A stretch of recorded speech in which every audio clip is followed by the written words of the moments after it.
ಎಲ್ಲರಿಗೂ ನಮಸ್ಕಾರ.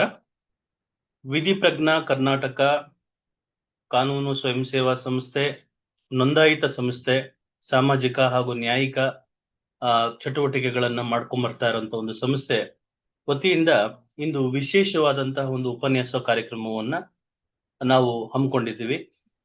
ಈ ಒಂದು ಕಾರ್ಯಕ್ರಮದಲ್ಲಿ ವಿಶೇಷವಾಗಿ ಈ PTCL ಕಾಯ್ದೆಯ ಒಂದು ಲೇಟೆಸ್ಟ್ ಏನು ಸುಪ್ರೀಂ ಕೋರ್ಟಿನ ತೀರ್ಪುಗಳ ಬಗ್ಗೆ, ಈ ಪ್ರೆಸೆಂಟ್ ಸ್ಟೇಟಸ್ ಗಳ ಬಗ್ಗೆ, ಈ ರಿಸ್ಟೋರೇಷನ್ ಆಫ್ ಲ್ಯಾಂಡ್ಸ್ ಗಳ ಬಗ್ಗೆ ಚರ್ಚೆ ಮಾಡಲಿಕ್ಕೆ ನಮ್ಮೊಂದಿಗೆ ಇವತ್ತು ವಿಶೇಷವಾದಂತಹ ಅತಿಥಿ ಇದ್ದಾರೆ.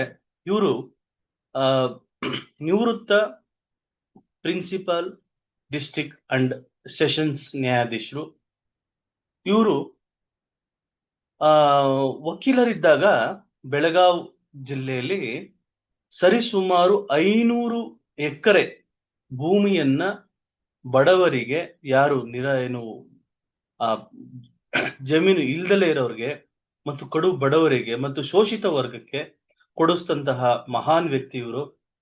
ಸೊ ಕರ್ನಾಟಕದ ಹಲವು ಜಿಲ್ಲೆಗಳಲ್ಲಿ, ಹಲವು ತಾಲೂಕುಗಳಲ್ಲಿ ನ್ಯಾಯಾಧೀಶರಾಗಿ ಕೆಲಸವನ್ನ ಮಾಡಿ ಏನು district legal services authority, taluk legal services ಅಥಾರಿಟಿಯಲ್ಲಿ ಸಾಕಷ್ಟು ಪರಿಣಿತಿಯನ್ನ ಪಡೆದು ಬೆಂಗಳೂರಿನ BBMP ಅಲ್ಲಿ ಚೀಫ್ ಲೀಗಲ್ ಆಫೀಸರ್ ಆಗೂ ಸಹ ಕಾರ್ಯವನ್ನು ನಿರ್ವಹಿಸುತ್ತಾರೆ. ಸೊ ಇವರು ಶ್ರೀಯುತ ವೆಂಕಟೇಶ್ ವಾರ್ಸೆ ಅವರು ಈ ಒಂದು ಕಾರ್ಯಕ್ರಮವನ್ನ ನಮ್ಗೆ ಒಂದು ಕಾರ್ಯಕ್ರಮದ ಉಪನ್ಯಾಸವನ್ನ ನೀಡಲಿದ್ದಾರೆ. ಈ ಕಾರ್ಯಕ್ರಮಕ್ಕೆ ಅವರು ಸಹ ಬಂದಿದ್ದಾರೆ. ಸೊ ಅವ್ರಿಗೆ ನಾವು ತುಂಬ ಹೃದಯದ ಧನ್ಯವಾದಗಳನ್ನ ಅರ್ಪಿಸ್ತಾ ಈ PTCL ಕಾಯ್ದೆಯ ವಿಚಾರವಾಗಿ ಈ ಮುಂಚೆ ನಾವು ಶ್ರೀ ಬಾಬಾ ಸಾಹೇಬ್ ಜಿನರಾಲ್ಕರ್, ಡಾಕ್ಟರ್ ಬಾಬಾ ಸಾಹೇಬ್ ಜಿನರಾಲ್ಕರ್ ಅಂತೇಳಿ ಅವರು ಸಹ ನಿವೃತ್ತ ಜಿಲ್ಲಾ ನ್ಯಾಯಾಧೀಶರು ನಮ್ಗೆ ಒಂದು ಉಪನ್ಯಾಸವನ್ನ ಮಾಡಿಕೊಟ್ಟಿದ್ರು. ಈ ನಿಟ್ಟಿನಲ್ಲಿ ಸೊ ವೆಂಕಟೇಶ್ ವಾರ್ಸೆ ಸಾಹೇಬ್ರವ್ರನ್ನ ಬೆಂಗಳೂರಿನ ಕರ್ನಾಟಕದ ಏನು ಭಾರತದ ಪ್ರಸಿದ್ಧ ರಾಷ್ಟ್ರೀಯ ಕಾನೂನು ಶಾಲೆ national law school of India university ಬೆಂಗಳೂರಿನಲ್ಲಿ ಅವ್ರನ್ನ ಈ PTCL ಕಾಯ್ದೆಯ ನಿಟ್ಟಿನಲ್ಲಿ ತಳ ಸಮುದಾಯದ ಅಧ್ಯಯನ ಕೇಂದ್ರದ ಚೇರ್ಪರ್ಸನ್ ಆಗಿ ಮಾಡಿರ್ತಾರೆ. ಆ ನಿಟ್ಟಿನಲ್ಲಿ ಸೊ ನಾನು ಈ ಒಂದು PTCL ಕಾಯ್ದೆಯ ಲೇಟೆಸ್ಟ್ ಸುಪ್ರೀಂ ಕೋರ್ಟಿನ ತೀರ್ಪುಗಳ ಬಗ್ಗೆ ಪ್ರಸ್ತಾಪಿಸ್ತೀನಿ ಅಂತ ನಮ್ಮ ಹತ್ರ ತಿಳಿಸಿರ್ತಾರೆ. ಸೊ ಅವಾಗ ನಾನು ತುಂಬ ಹೃದಯದಿಂದ ಆಯ್ತು, ಅದಕ್ಕಿಂತ ಇನ್ನು ದೊಡ್ಡದೇನಿದೆ, ಸೊ ಉಪನ್ಯಾಸ ಮಾಡೋದಾದ್ರೆ ಸೊ ನಾವು ಶೈಕ್ಷಣಿಕ ಚಟುವಟಿಕೆಗಳನ್ನ ಮಾಡ್ಕೊಂಡ್ ಬರ್ತಾ ಇದ್ದು. ಸೊ ಶೈಕ್ಷಣಿಕ ವಿಚಾರವಾಗಿ ವಕೀಲರಿಗೆ, ಕಾನೂನು ವಿದ್ಯಾರ್ಥಿಗಳಿಗೆ, ಜನಸಾಮಾನ್ಯರಿಗೆ ಮತ್ತು ದಲಿತ ಬಾಂಧವರಿಗೆ ಸೊ ಎಲ್ರಿಗೂ ಸಹ ಅನುಕೂಲ ಆಗ್ಲಿ ಅಂತ ಹೇಳಿ ಈ ಒಂದು ಕಾರ್ಯಕ್ರಮವನ್ನ ನಾವು ಆಯೋಜನೆಯನ್ನ ಮಾಡಿದ್ದೀವಿ. ಸೊ ಈ ಕಾರ್ಯಕ್ರಮಕ್ಕೆ ತಮ್ಗೆಲ್ರಿಗೂ ಸಹ ತುಂಬ ಹೃದಯದ ಸ್ವಾಗತವನ್ನ ಕೋರ್ತಾ ಈ ಒಂದು ವೇದಿಕೆಯನ್ನ ವೆಂಕಟೇಶ್ ವಾರ್ಸೆ ಸಾಹೇಬ್ರಿಗೆ ನಾನು ಬಿಟ್ಕೊಡ್ತಾ ಇದ್ದೀನಿ. ನನ್ನ ಹೆಸರು ಡಾಕ್ಟರ್ G ಪುರುಷೋತ್ತಮ್ ಅಂತ ಹೇಳಿ. ನಾನು ಈ ವಿಧಿ ಪ್ರಜ್ಞಾ ಕರ್ನಾಟಕ ಏನು ಸಂಸ್ಥೆಯ ಸಂಸ್ಥಾಪಕ ನಿರ್ದೇಶಕನಾಗಿ ಕಾರ್ಯವನ್ನ ನಿರ್ವಹಿಸ್ತಾ ಇರ್ತೀನಿ. ಇದು ಉಚಿತ ಸಂಸ್ಥೆ ಆಗಿರ್ತದೆ. ಯಾವುದೇ ರೀತಿಯಾದಂತಹ ಪ್ರಾಫಿಟ್ ಓರಿಯೆಂಟೆಡ್ ಸಂಸ್ಥೆ ಆಗಿರೋದಿಲ್ಲ. ಇದು ಒಂದು NGO ಸಂಸ್ಥೆ ಆಗಿರುತ್ತೆ ಅಂತ ಹೇಳ್ತಾ ಈ ಒಂದು ಕಾರ್ಯಕ್ರಮವನ್ನ ಮುಂದುವರಿಸ್ತೀನಿ. Sir, over to you sir.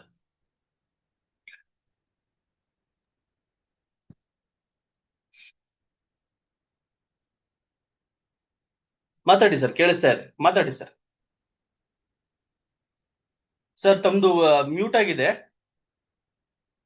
Unmute ಮಾಡ್ಕೊಳ್ಳಿ. ಈಗ ನೋಡಿ, ಈಗ ಕೇಳಿಸ್ತಾ ಇದೆ ಸರ್. ಈ ವೆಬಿನಾರಕ್ಕೆ ನನಗೆ ಒಂದು ಮಾತನಾಡಲು ಅವಕಾಶ ಮಾಡಿಕೊಟ್ಟಂತ ಸನ್ಮಾನ್ಯ ಪುರುಷೋತ್ತಮ್ ಸಂಸ್ಥೆಯ ವಿಧಿ ಪ್ರಜ್ಞಾ ಸಂಸ್ಥೆಯ ಫೌಂಡರ್ ಸೆಕ್ರೆಟರಿ ಅವರಿಗೆ ಧನ್ಯವಾದಗಳು. ಈ ಕಾರ್ಯಕ್ರಮಕ್ಕೆ ಬಂದಂತ ನನ್ನ ಸಹೋದರ ಸಹೋದರಿಯರಿಗೆ ನಮಸ್ಕಾರಗಳು. PTCL ಆಕ್ಟ್ ಅಂದ್ರೆ 1978ರಲ್ಲಿ ದೇವರಾಜ್ ಅರಸ್ ಅವರು ನಮ್ಮ ಕರ್ನಾಟಕದ ಮುಖ್ಯಮಂತ್ರಿಗಳಾಗಿದ್ರು. ಆಗ ಬಸಲಿಂಗಪ್ಪ ಸಾಹೇಬರು ನಮ್ಮ ಕರ್ನಾಟಕದ ರೆವಿನ್ಯೂ ಮಂತ್ರಿ ಆಗಿದ್ರು.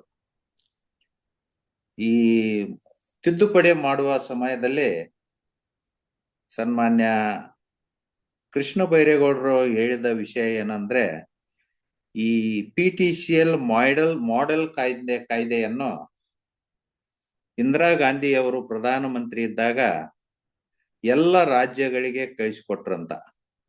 ಆದ್ರೆ ಈ PTCL ಆಕ್ಟ್ ಅನ್ನು ನಮ್ಮ ಕರ್ನಾಟಕದಲ್ಲಿ ದೇವರಾಜ್ ಅರಸು ಅವರು ಮತ್ತು ಬಸಲಿಂಗಪ್ಪ ಅವರು ಈ ಕಾಯ್ದೆಯನ್ನು ಮಾತ್ರ ಜಾರಿಯಲ್ಲಿ ತಂದಿರುತ್ತಾರೆ. ಇಡೀ ದೇಶದಲ್ಲಿಯೇ ಈ PTCL ಕಾಯ್ದೆ ನಮ್ಮ ಕರ್ನಾಟಕದಲ್ಲಿ ಮಾತ್ರ ಜಾರಿಯಲ್ಲಿ ಬಂದಿರುತ್ತದೆ. ಇದರ ಹಿನ್ನೆಲೆ ಏನು ಅಂತಂದ್ರೆ,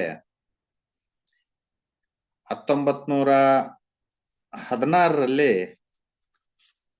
ಛತ್ರಪತಿ ಶಾಹು ಮಹಾರಾಜ್ ಅವರು ಲ್ಯಾಂಡ್ಲೆಸ್ ಜಮೀನಿಲ್ಲದವರಿಗೆ ಜಮೀನು ಮಂಜೂರು ಮಾಡುವ ಒಂದು ಕಾರ್ಯಕ್ರಮವನ್ನು ಪ್ರಾರಂಭಿಸುತ್ತಾರೆ. ಅದನ್ನು ನೋಡಿ ನಮ್ಮ ಕರ್ನಾಟಕ ಅಂದರೆ ಆಗಿನ ಮೈಸೂರು ಸಂಸ್ಥಾನದಲ್ಲಿ ನಾಲ್ವಡಿ ಕೃಷ್ಣರಾಜ್ ಒಡೆಯರ್ ಅವರು 1924ರಲ್ಲಿ ಲ್ಯಾಂಡ್ಲೆಸ್ ಇದ್ದವರಿಗೆ ಜಮೀನು ರಹಿತ SC ಪರಿಶಿಷ್ಟ ಜಾತಿ ಪರಿಶಿಷ್ಟ ಪಂಗಡ ಜನರಿಗೆ ಜಮೀನು ಮಂಜೂರು ಮಾಡುವ, ಮುಫತ್ತಾಗಿ ಮಂಜೂರು ಮಾಡುವ ಕಾರ್ಯಕ್ರಮ ಪ್ರಾರಂಭ ಮಾಡಿದ್ರು. ಅದೇ ರೀತಿ ಡಾಕ್ಟರ್ ಬಾಬಾ ಸಾಹೇಬ್ ಅಂಬೇಡ್ಕರ್ ಅವರು ಬ್ರಿಟಿಷರ ಮಂತ್ರಿಮಂಡಲದಲ್ಲಿ ಲೇಬರ್ ಮಿನಿಸ್ಟರ್ ಇದ್ದು, ಕಾರ್ಮಿಕ ಮಂತ್ರಿ ಇದ್ದು, ಅವರು ಲ್ಯಾಂಡ್ಲೆಸ್ ಮತ್ತು ನಮ್ಮ ಶೆಡ್ಯೂಲ್ ಕಾಸ್ಟ್ ಶೆಡ್ಯೂಲ್ ಟ್ರೈಬ್ದವರಿಗೆ ಭೂ ರೈತರಿಗೆ ಜಮೀನು ಮಂಜೂರು ಮಾಡಲು ಒಂದು ಸ್ಕೀಮ್ ಅನ್ನು ಮಂಜೂರು ಮಾಡಿ ಗ್ರೋ ಮೋರ್ ಅನ್ನುವ ಸ್ಕೀಮ್ ಕೆಳಗೆ ಜಮೀನುಗಳನ್ನು ಮಂಜೂರು ಮಾಡ್ತಾರೆ. ಈ ಒಂದು ಸೋಷಿಯಲ್ ವೆಲ್ಫೇರ್ ಸ್ಕೀಮ್ಗಳು ನಮ್ಮ ಸಂವಿಧಾನದಲ್ಲಿ article 38, 39 directive principles of state policy ಕೆಳಗಡೆ ಬರುತ್ತೆ. ಇದು ಈ ಮುಫತ್ತಾಗಿ ಮಂಜೂರು ಮಾಡುವ ಜಮೀನು ಮತ್ತು ಆ ಪದ್ಧತಿಯನ್ನು ತಮಗೆ ಈ ಒಂದು ಹಿಸ್ಟ್ರಿಯಲ್ಲಿ ಅಂದ್ರೆ ಯಾವ ರೀತಿಯಾಗಿ ಜನರಿಗೆ ಮಂಜೂರು ಮಾಡಿದ್ರು ಅನ್ನುವಂಥದ್ದು ತಮಗೆ ಈಗ ಹೇಳಿಕೊಟ್ಟೆ. ಈ ಜಮೀನುಗಳನ್ನು ಪರಿಶಿಷ್ಟ ಜಾತಿ ಮತ್ತು ಪರಿಶಿಷ್ಟ ಪಂಗಡದವರಿಗೆ ಮುಫತ್ತಾಗಿ ಮಂಜೂರು ಮಾಡಿದ್ದರಿಂದ ಈ ಜಮೀನುಗಳನ್ನು ಬೇರೆಯವರಿಗೆ ಅಂದರೆ ಇನ್ಕ್ಲೂಡಿಂಗ್ ನಮ್ಮ SC ST ಜನರಿಗೂ ಸಹ ಪರಭಾರೆ ಮಾಡಬಾರ್ದು. ಆ ಮನೆತನಕ್ಕೆ ಆ ಜಮೀನು ಇರಬೇಕು. ಯಾರು ಜಮೀನು ರಹಿತ ಭೂರಹಿತರು ಇರಬಾರದು ಅನ್ನುವ ಉದ್ದೇಶದಿಂದ ಈ SC scheduled caste schedule tribe bracket ನಲ್ಲಿ prohibition of transfer of certain lands ಅಂದ್ರೆ ಸರ್ಟನ್ ಲ್ಯಾಂಡ್ಸ್ ಅಂದ್ರೆ ಗ್ರಾಂಟೆಡ್ ಲ್ಯಾಂಡ್ಸ್ ಅಂತ ಈ ಆಕ್ಟ್ ಅನ್ನು 1978ರಲ್ಲಿ ಕಾನೂನನ್ನು ನಮ್ಮ ಕರ್ನಾಟಕದಲ್ಲಿ ಪಾಸ್ ಮಾಡಿ ಅದು 1/1/1979ರಿಂದ ನಮ್ಮ ಕರ್ನಾಟಕದಲ್ಲಿ ಜಾರಿ ಆಯಿತು. ಈ ಒಂದು ಕಾನೂನಿನಲ್ಲಿ ಸೆಕ್ಷನ್ 6ರ ಪ್ರಕಾರ ಯಾವುದೇ ಜಮೀನನ್ನು ಪರಭಾರೆ ಮಾಡಬಾರ್ದು. ಸಬ್ ರಿಜಿಸ್ಟ್ರಾರ್ ಅವರಿಗೆ ಯಾವ ಜಮೀನನ್ನು ನೋಂದಣಿ ಮಾಡಬಾರ್ದು ಅನ್ನುವಂಥದ್ದು ನಮ್ಮ ರಾಜ್ಯ ಸರ್ಕಾರ ಕಳಿಸಿಕೊಡ್ಬೇಕಾಗಿತ್ತು. ಆದರೆ ನಮ್ಮ ರಾಜ್ಯ ಸರ್ಕಾರ ಸಬ್ ರಿಜಿಸ್ಟ್ರಾರ್ಗಳಿಗೆ, ಉಪನೋಂದಣಿ ಅಧಿಕಾರಿಗಳಿಗೆ ಈ ಕಾನೂನಿನ ಬಗ್ಗೆ ಮತ್ತು ಯಾವ ಗ್ರಾಂಟೆಡ್ ಲ್ಯಾಂಡ್ ಅದಾವ ಅದನ್ನು ರಿಜಿಸ್ಟರ್ ಮಾಡಬಾರದು ಅನ್ನುವ ಒಂದು ಸುತ್ತೋಲೆಯನ್ನು ಕಳಿಸಿಕೊಡೋದೇ ಇಲ್ಲ. ಹೀಗಾಗಿ ಈ ಉಪನೋಂದಣಿ ಅಧಿಕಾರಿಗಳು ಗ್ರಾಂಟೆಡ್ ಜಮೀನುಗಳನ್ನು ಸಹ ಮುಫತ್ತಾಗಿ ಮಂಜೂರಾದ ಜಮೀನುಗಳನ್ನು ಮತ್ತು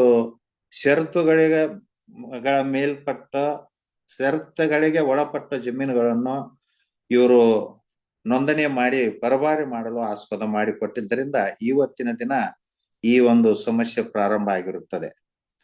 ಸೆಕ್ಷನ್ ಎಂಟರ ಪ್ರಕಾರ ಯಾವುದೇ ಈ PTCL ಆಕ್ಟ್ ಕೆಳಗೆ ಬರುವಂತ ಜಮೀನುಗಳನ್ನು ಪರಭಾರೆ ಮಾಡಿದರೆ ಜೈಲ್ ಶಿಕ್ಷೆ ಇಲ್ಲಾದ್ರೆ ದಂಡ ಹಾಕುವಂತ ಒಂದು ಸೆಕ್ಷನ್ 8 ಕೆಳಗೆ ಇರುತ್ತದೆ. ಅದನ್ನು ಸಹ ಸರಿಯಾಗಿ ನಮ್ಮ ಕರ್ನಾಟಕ ಸರ್ಕಾರ ಜಾರಿ ಮಾಡುವುದಿಲ್ಲ. ಈಗ ನಿಕ್ಕಂಟಿ ರಾಮಲಕ್ಷ್ಮಿ ಸ್ಟೇಟ್ ಆಫ್ ಕರ್ನಾಟಕದಲ್ಲಿ ಸುಪ್ರೀಂ ಕೋರ್ಟ್ ಒಂದು ಜಜ್ಮೆಂಟ್ ಬರುತ್ತೆ. ಮುಂಚೆ ಈ ಜಮೀನು 1 ಎಕರೆ 8 ಗುಂಟೆಯನ್ನ ದಾವಣಗೆರೆ ಜಮೀನಿದು ಕರಿಯಪ್ಪ ಅನ್ನೋರಿಗೆ 1964ರಲ್ಲಿ ಮಂಜೂರಾಗುತ್ತೆ. ಅದನ್ನು ನರಸಿಂಹಮೂರ್ತಿ ಅವರಿಗೆ ಮಾರಾಟ ಮಾಡ್ತಾನೆ. ನರಸಿಂಹಮೂರ್ತಿ ಇದ್ದವನು ನಿಕ್ಕಂಟಿ ರಾಮಲಕ್ಷ್ಮಣ ಅವರಿಗೆ ನೋಂದಣಿ ಮಾಡಿ ಕೊಡ್ತಾನೆ. ಈ ಕರಿಯಪ್ಪನ ಮಗ AC ಅವರಿಗೆ ಈ ಜಮೀನನ್ನು ಪುನಃಸ್ಥಾಪನೆ ಮಾಡಲು ಅರ್ಜಿ ಹಾಕ್ತಾರೆ. ಆ ಅರ್ಜಿ ವಜಾ ಆಗುತ್ತೆ. ಆ ಅರ್ಜಿಯ ಮೇಲೆ DC ಅವರು ಮುಂದೆ ಅಪೀಲ್ ಬರ್ತಾರೆ, ಅದು ವಜಾ ಆಗತ್ತೆ. ಹೈಕೋರ್ಟ್ಗೆ ಬರ್ತಾರೆ, ಹೈಕೋರ್ಟ್ ನಲ್ಲಿಯೂ ವಜಾ ಆಗತ್ತೆ. ಕೊನೆಗೆ ಸುಪ್ರೀಂ ಕೋರ್ಟ್ ನಲ್ಲಿ ಮಾನ್ಯ ಸರ್ವೋಚ್ಚ ನ್ಯಾಯಾಲಯ ಎಲ್ಲ ಕೇಸುಗಳನ್ನು ಒಗ್ಗೂಡಿಸಿ ಒಂದು ತೀರ್ಮಾನಕ್ಕೆ ಬರ್ತಾರೆ. PTCL ಆಕ್ಟ್ 1978ರಲ್ಲಿ ಕಾಲಮಿತಿ ಇರುವುದಿಲ್ಲ, ಲಿಮಿಟೇಷನ್ ಮೆನ್ಷನ್ ಮಾಡದೇ ಇದ್ದ ಲಿಮಿಟೇಷನ್ ಅನ್ನು ಅದರಲ್ಲಿ ಬರದೇ ಇದ್ದುದರಿಂದ ಸೆಕ್ಷನ್ 5A ಮತ್ತು B ದಲ್ಲಿ ಕಾಲ ಪರಿಮಿತಿ ಇರುವುದಿಲ್ಲ ಅಂತ 25 ವರ್ಷಗಳ ನಂತರ ನೀವು ಪುನಃಸ್ಥಾಪನೆಗೆ ಅರ್ಜಿ ಹಾಕಿದ್ದೀರಿ, ಯಾವುದೇ ಕಾನೂನಕ್ಕೆ ಒಂದು ಕಾಲ ಪರಿಮಿತಿ ಇರಬೇಕು. ಆದ್ದರಿಂದ ಆ ನಿಕ್ಕಂಟಿ ರಾಮಲಕ್ಷ್ಮಣ ಕೇಸನ್ನು ಅವರಂತೆ ಆದೇಶ ಮಾಡ್ತಾರೆ. ಅಲ್ಲಿ ಒಂದು ಸ್ಪಷ್ಟವಾಗಿ ಸಂದೇಶ ಬಂದ್ಬಿಡುತ್ತೆ, PTCL ನಲ್ಲಿ ಲಿಮಿಟೇಷನು ಬಹುಮುಖ್ಯವಾದ ಪಾತ್ರ ಇದೆ ಅಂತ. ಆದ್ರೆ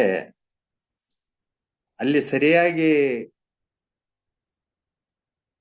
ತುಲನಾತ್ಮಕ ಯೋಚನೆ ಮಾಡಿದರೆ ಇದು ಸ್ಪೆಷಲ್ ಆಕ್ಟ್, ಸೋಷಿಯಲ್ ಆಕ್ಟ್ ಇದ್ದುದರಿಂದ ಲಿಮಿಟೇಷನ್ ಅಪ್ಲಿಕೇಬಲ್ ಆಗಬಾರ್ದು ಅನ್ನುವಂಥದ್ದು ಒಂದು ಯಾರು ನಮ್ಮ ವಕೀಲರು ತಿಳಿಸಿಕೊಡುವುದಿಲ್ಲ.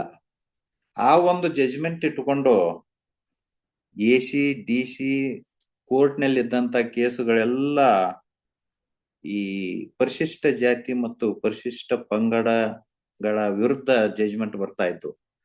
ಅದನ್ನು ನೋಡಿ ನಮ್ಮ SC ಮತ್ತು ST ಸಂಘಟನೆಗಳು ಹೋರಾಟ, ಮುಖ್ಯಮಂತ್ರಿಗಳಿಗೆ ಮತ್ತು ಮಂತ್ರಿಗಳಿಗೆ ಅರ್ಜಿ ಹಾಕುವುದು ಮಾಡ್ತಾ ಇದ್ರು. ಆದ್ದರಿಂದ 2023ರಂದು ಸಿದ್ದರಾಮಯ್ಯ ಸರ್ಕಾರ, ಅದರಲ್ಲಿ ಕೃಷ್ಣ ಬೈರೇಗೌಡರು ಕಂದಾಯ ಮಂತ್ರಿ ಇದ್ದು, ಈ PTCL ಆಕ್ಟ್ಗೆ ಸೆಕ್ಷನ್ 5C ಮತ್ತು 5D ಅನ್ನು ಆಡ್ ಮಾಡ್ತಾರೆ.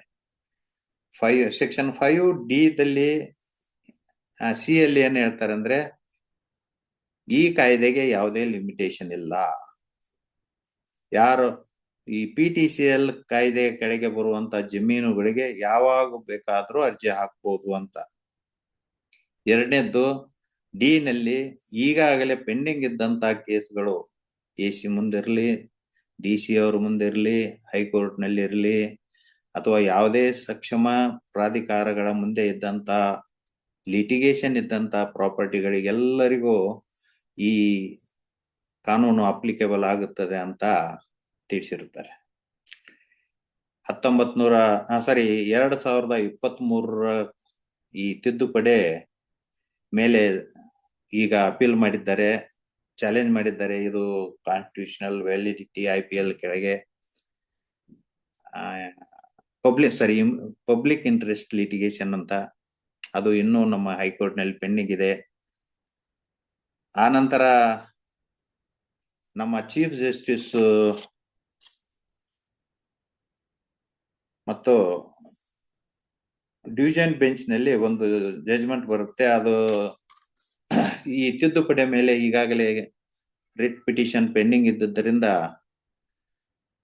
ಈಗ ನೆಕ್ಕಂಟಿ ರಾಮ್ ಲಕ್ಷ್ಮಿ ಕೇಸಿನ ಪ್ರಿನ್ಸಿಪಲ್ ಅನ್ನೇ ಅಪ್ಲಿಕೇಬಲ್ ಮಾಡಿ ಒಂದು ಜಜ್ಮೆಂಟ್ ಅನ್ನು ಲಿಮಿಟೇಷನ್ ಯಾವುದೇ ಕಾನೂನಕ್ಕೆ ಕಾಲ ಪರಿಮಿತಿ ಬಹಳ ಮುಖ್ಯ.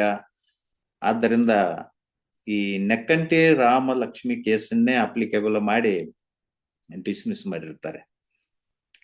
ಅದರ ಮೇಲೆ ಅಪೀಲ್ ಇದೆ. ಆ ಅಪೀಲ್ ನಲ್ಲಿ ಏನು ಆದೇಶ ಬರುತ್ತೆ ಅನ್ನೋದನ್ನು ನಾವು ಕಾದು ನೋಡ್ಬೇಕಾಗಿದೆ.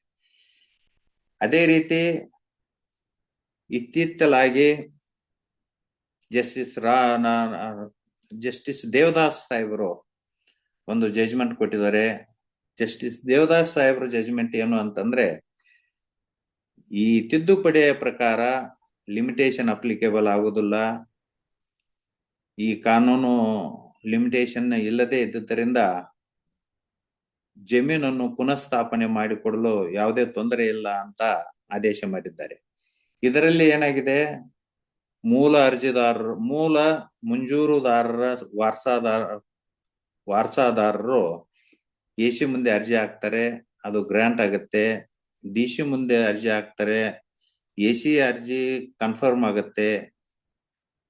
ಮುಂದೆ ಈ ಅಪೀಲು ನಮ್ಮ ಸನ್ಮಾನ್ಯ ದೇವದಾಸ್ ಸಾಹೇಬ್ರ ಮುಂದೆ ಬಂದಾಗ ಇದಕ್ಕೆ ಲಿಮಿಟೇಷನ್ ಅಪ್ಲಿಕೇಬಲ್ ಆಗುದಿಲ್ಲ.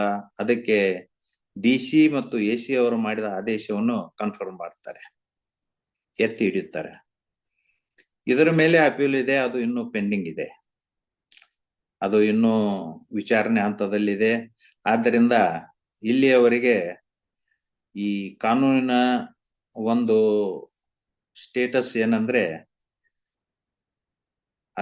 2023 ತಿದ್ದುಪಡಿ ಮೇಲೆ ರಿಟ್ ಪಿಟಿಷನ್ ಪೆಂಡಿಂಗ್ ಇದೆ, ಇನ್ನು ವಿಚಾರಣಾ ಹಂತದಲ್ಲಿದೆ. ಅದೇ ರೀತಿ ಡಿವಿಷನ್ ಬೆಂಚ್ ಚೀಫ್ ಜಸ್ಟಿಸ್ ಅವರು ಮತ್ತು ಅರವಿಂದ್ ಸಾಹೇಬ್ರ ಜಜ್ಮೆಂಟ್ ನೆಕ್ಕಂಟಿನ Ram Lakshman case principle applicable ಮಾಡಿ ಒಂದು ಕೇಸನ್ನು ಡಿಸ್ಮಿಸ್ ಮಾಡ್ತಾರೆ. ಆದ ನಂತರ ಈಗ ದೇವದಾಸ್ ಸಾಹೇಬ್ರ ಜಜ್ಮೆಂಟ್ ಬಂದದ್ದು, ಅದು ಸಹ ಅದರ ಮೇಲೆ ಅಪೀಲ್ ಪೆಂಡಿಂಗ್ ಇದೆ, ರಿಟ್ ಅಪೀಲ್. ಈಗಿದ್ದಂತ ಸ್ಟೇಟಸ್, ಕಾನೂನಿನ ಸ್ಟೇಟಸ್. ಈಗ ನಾವು ವಿಚಾರ ಮಾಡಬೇಕಾದ್ರೆ ಯಾವ ಜಮೀನುಗಳಿಗೆ PTCL ಆಕ್ಟ್ ಅಪ್ಲಿಕೇಬಲ್ ಆಗತ್ತೆ. ಮೊದಲನೇದ್ದು, ಮೈಸೂರು ಲ್ಯಾಂಡ್ ಗ್ರಾಂಟ್ ರೂಲ್ಸ್ ಕೆಳಗಡೆಗೆ ಯಾರಿಗೆ ಜಮೀನು ಮಂಜೂರಾಗಿರುತ್ತದೆ, ಮುಫತ್ತಾಗಲಿ ಅಥವಾ ಪೇಮೆಂಟ್ ಮೇಲೆ ಆದರೆ ಮಂಜೂರಾದ್ರೂ ಅದು Mysuru land grant rules act ಕೆಳಗೆ ಮಂಜೂರಾಗಿರಬೇಕು. ಎರಡನೇದ್ದು, ಕರ್ನಾಟಕ ಲ್ಯಾಂಡ್ ಗ್ರಾಂಟ್ ರೂಲ್ಸ್ ಕೆಳಗಡೆ ಮಂಜೂರಾಗಿರಬೇಕು.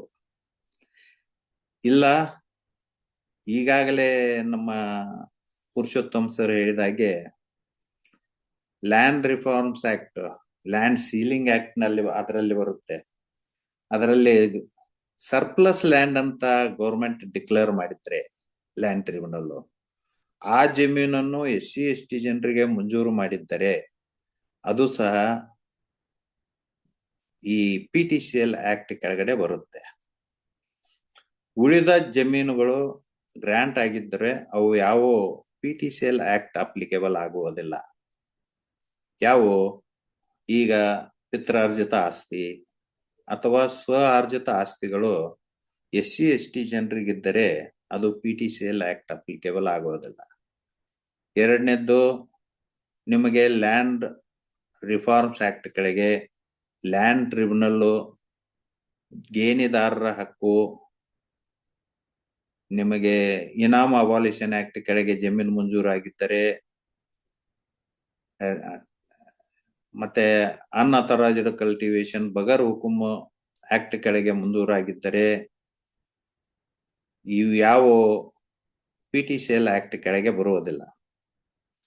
ಇನ್ನು land grant rules PTCL act ಕೆಳಗಡೆ ಬರುವಂತ ಜಮೀನುಗಳನ್ನು ತಮ್ಮ ಅವಶ್ಯಕತೆಗೆ ಯಾವುದೇ ಬ್ಯಾಂಕಿನಲ್ಲಿ ಮಾರ್ಟ್ಗೇಜ್ ಮಾಡಿ ಸಾಲ ಪಡೆದಿದ್ದರೆ ಆ ಸಾಲವನ್ನು ಮರುಪಾವತಿ ಮಾಡದೇ ಇದ್ದರೆ ಅದನ್ನು ಆಕ್ಷನ್ ನಲ್ಲಿ ಸೇಲ್ ಮಾಡಲು ಬ್ಯಾಂಕ್ನವರು ತೆಗೆದ್ರೆ ಗೌರ್ಮೆಂಟ್ ನಿಂದ ಪರವಾನಗಿ ಪಡೆದುಕೊಂಡು ಆ ಜಮೀನನ್ನು ಮಾರಾಟ ಮಾಡಿದರೆ ಅದು PTCL ಆಕ್ಟ್ ಕೆಳಗೆ ಬರುವುದಿಲ್ಲ.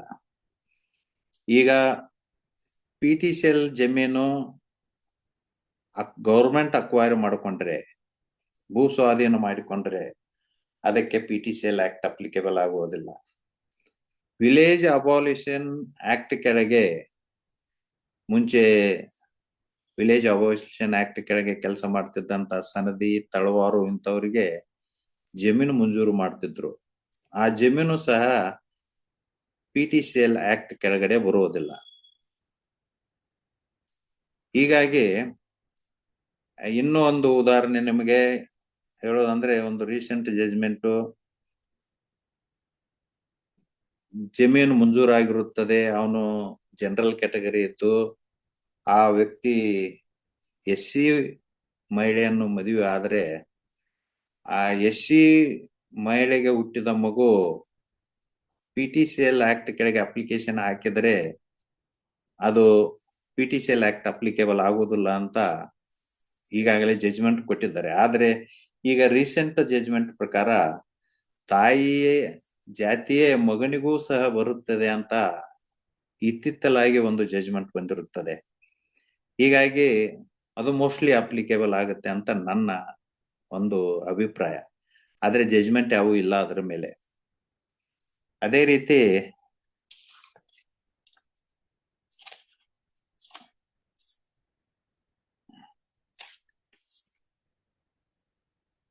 ಈ ಲಿಮಿಟೇಷನ್ ಯಾಕೆ PTCL ಆಕ್ಟಿಗೆ ಅಪ್ಲಿಕೇಬಲ್ ಆಗುದಿಲ್ಲ ಅನ್ನುವುದು ನನ್ನ ಅಭಿಪ್ರಾಯ ಏನಂದ್ರೆ, ಆರ್ಟಿಕಲ್ 46 ಆಫ್ ದಿ ಕಾನ್ಸ್ಟಿಟ್ಯೂಷನ್ ಸಾಮಾಜಿಕ, ಆರ್ಥಿಕ ಮತ್ತು ಶೈಕ್ಷಣಿಕ ಒಂದು ಉದ್ದೇಶದಿಂದ ಜಮೀನು ಮಂಜೂರು ಮಾಡಿದ್ದರಿಂದ ಲಿಮಿಟೇಷನ್ ಅಪ್ಲಿಕೇಬಲ್ ಆಗುದಿಲ್ಲ ಅಂತ ನನ್ನ ಅಭಿಪ್ರಾಯ. ಎರಡನೇದ್ದು, ಇದು ಸ್ಪೆಷಲ್ ಆಕ್ಟ್ ಇದ್ದರಿಂದ ಇದಕ್ಕೆ ಲಿಮಿಟೇಷನ್ ಅಪ್ಲಿಕೇಬಲ್ ಆಗುದಿಲ್ಲ ಅಂತ ನನ್ನ ಅಭಿಪ್ರಾಯ. ಅದೇ ರೀತಿ ಇದು ರೆಟ್ರೋಸ್ಪೆಕ್ಟಿವ್ ಇದ್ದುದರಿಂದ ಲಿಮಿಟೇಷನ್ ಅಪ್ಲಿಕೇಬಲ್ ಆಗುದಿಲ್ಲ ಅಂತ ನನ್ನ ಅಭಿಪ್ರಾಯ ಇರುತ್ತದೆ.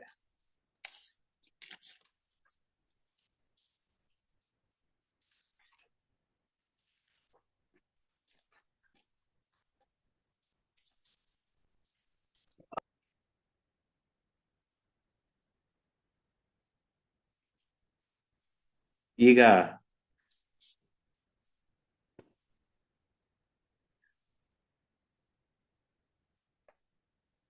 ಹಲೋ ಸರ್, ಕೇಳಿಸ್ತಾ ಇದೆ ಸರ್, ತಮ್ಮ ವಾಯ್ಸ್ ಕೇಳಿಸ್ತಾ ಇದೆ. ಅದೇ ನಂದು ಲೆಕ್ಚರ್ ಮುಗೀತು ಸರ್. ಯಾರೇ ಏನೋ ಕ್ವಶನ್ ಕೇಳ್ತಾ ಇದ್ರೆ ಬೇಕಾದ್ರೆ ಕ್ವಶನ್ ಕೇಳ್ಬೋದು ಸರ್. ಸರ್, ಈಗ ಒಂದು ಪ್ರಶ್ನೆ ಏನು ಅಂತಂದ್ರೆ, ಈ ಅಂಬೇಡ್ಕರ್ ಡೆವಲಪ್ಮೆಂಟ್ ಕಾರ್ಪೊರೇಷನ್ ಅಡಿಯಲ್ಲಿ ಮಂಜೂರಾಗಿರುವಂತಹ ಜಮೀನು ಅದು PTCL ಕಾಯ್ದೆಗೆ ಒಳಪಡ್ತದ ಅಂತ ಪ್ರಶ್ನೆ ಸರ್. ನನ್ನ ಪ್ರಕಾರ ಅದು ಅಪ್ಲಿಕೇಬಲ್ ಆಗುದಿಲ್ಲ. ಯಾಕಂದ್ರೆ ಸರ್, ಇದು ಮೂರು ಆಕ್ಟ್ ಕೆಳಗೆ ಗ್ರಾಂಟ್ ಮಾಡಿದ್ದಲ್ಲ. ಯಾವುದು Mysuru land grant rules, Karnataka land grant rules ಕೆಳಗಡೆ ಇದನ್ನ ಗ್ರಾಂಟ್ ಆಗಿಲ್ಲ. ಇದು ಗ್ರಾಂಟು ಅಂತ ಅನ್ನಕ್ಕಾಗಲ್ಲ. ಇದು ಪರ್ಚೇಸ್ ಲ್ಯಾಂಡ್ ಆಗಿ ಸೆಲ್ಫ್ ಅಕ್ವೈರ್ಡ್ ಪ್ರಾಪರ್ಟಿ ಆಗುತ್ತೆ. ಹಿಂಗಾಗಿ ಇದರಲ್ಲಿ ಕಂಡೀಷನ್ ಇರುತ್ತೆ. ಆ ಕಂಡೀಷನ್ ಒಳಗಡೆ ಎಲ್ಲಾದ್ರೂ ಸೇಲ್ ಮಾಡಿದ್ರೆ ವಯೋಲೇಷನ್ ಆಫ್ ಕಂಡೀಷನ್ ಆಗುತ್ತೆ. ಮೋಸ್ಟ್ಲಿ ಇದರಲ್ಲಿ 15 ವರ್ಷ ಪರಭಾರೆ ಮಾಡಬಾರದು ಅನ್ನುವಂತ ಒಂದು ಕಂಡೀಷನ್ ಇಂಪೋಸ್ ಮಾಡಿರ್ತಾರೆ. ಆ ಕಂಡೀಷನ್ ಒಳಗಡೆ ಸೇಲ್ ಮಾಡಿದ್ರೆ ವಯೋಲೇಷನ್ ಆಫ್ ಕಂಡೀಷನ್ಸ್ ಆಗಿ ರಿಸ್ಟೋರ್ ಮಾಡಬಹುದು.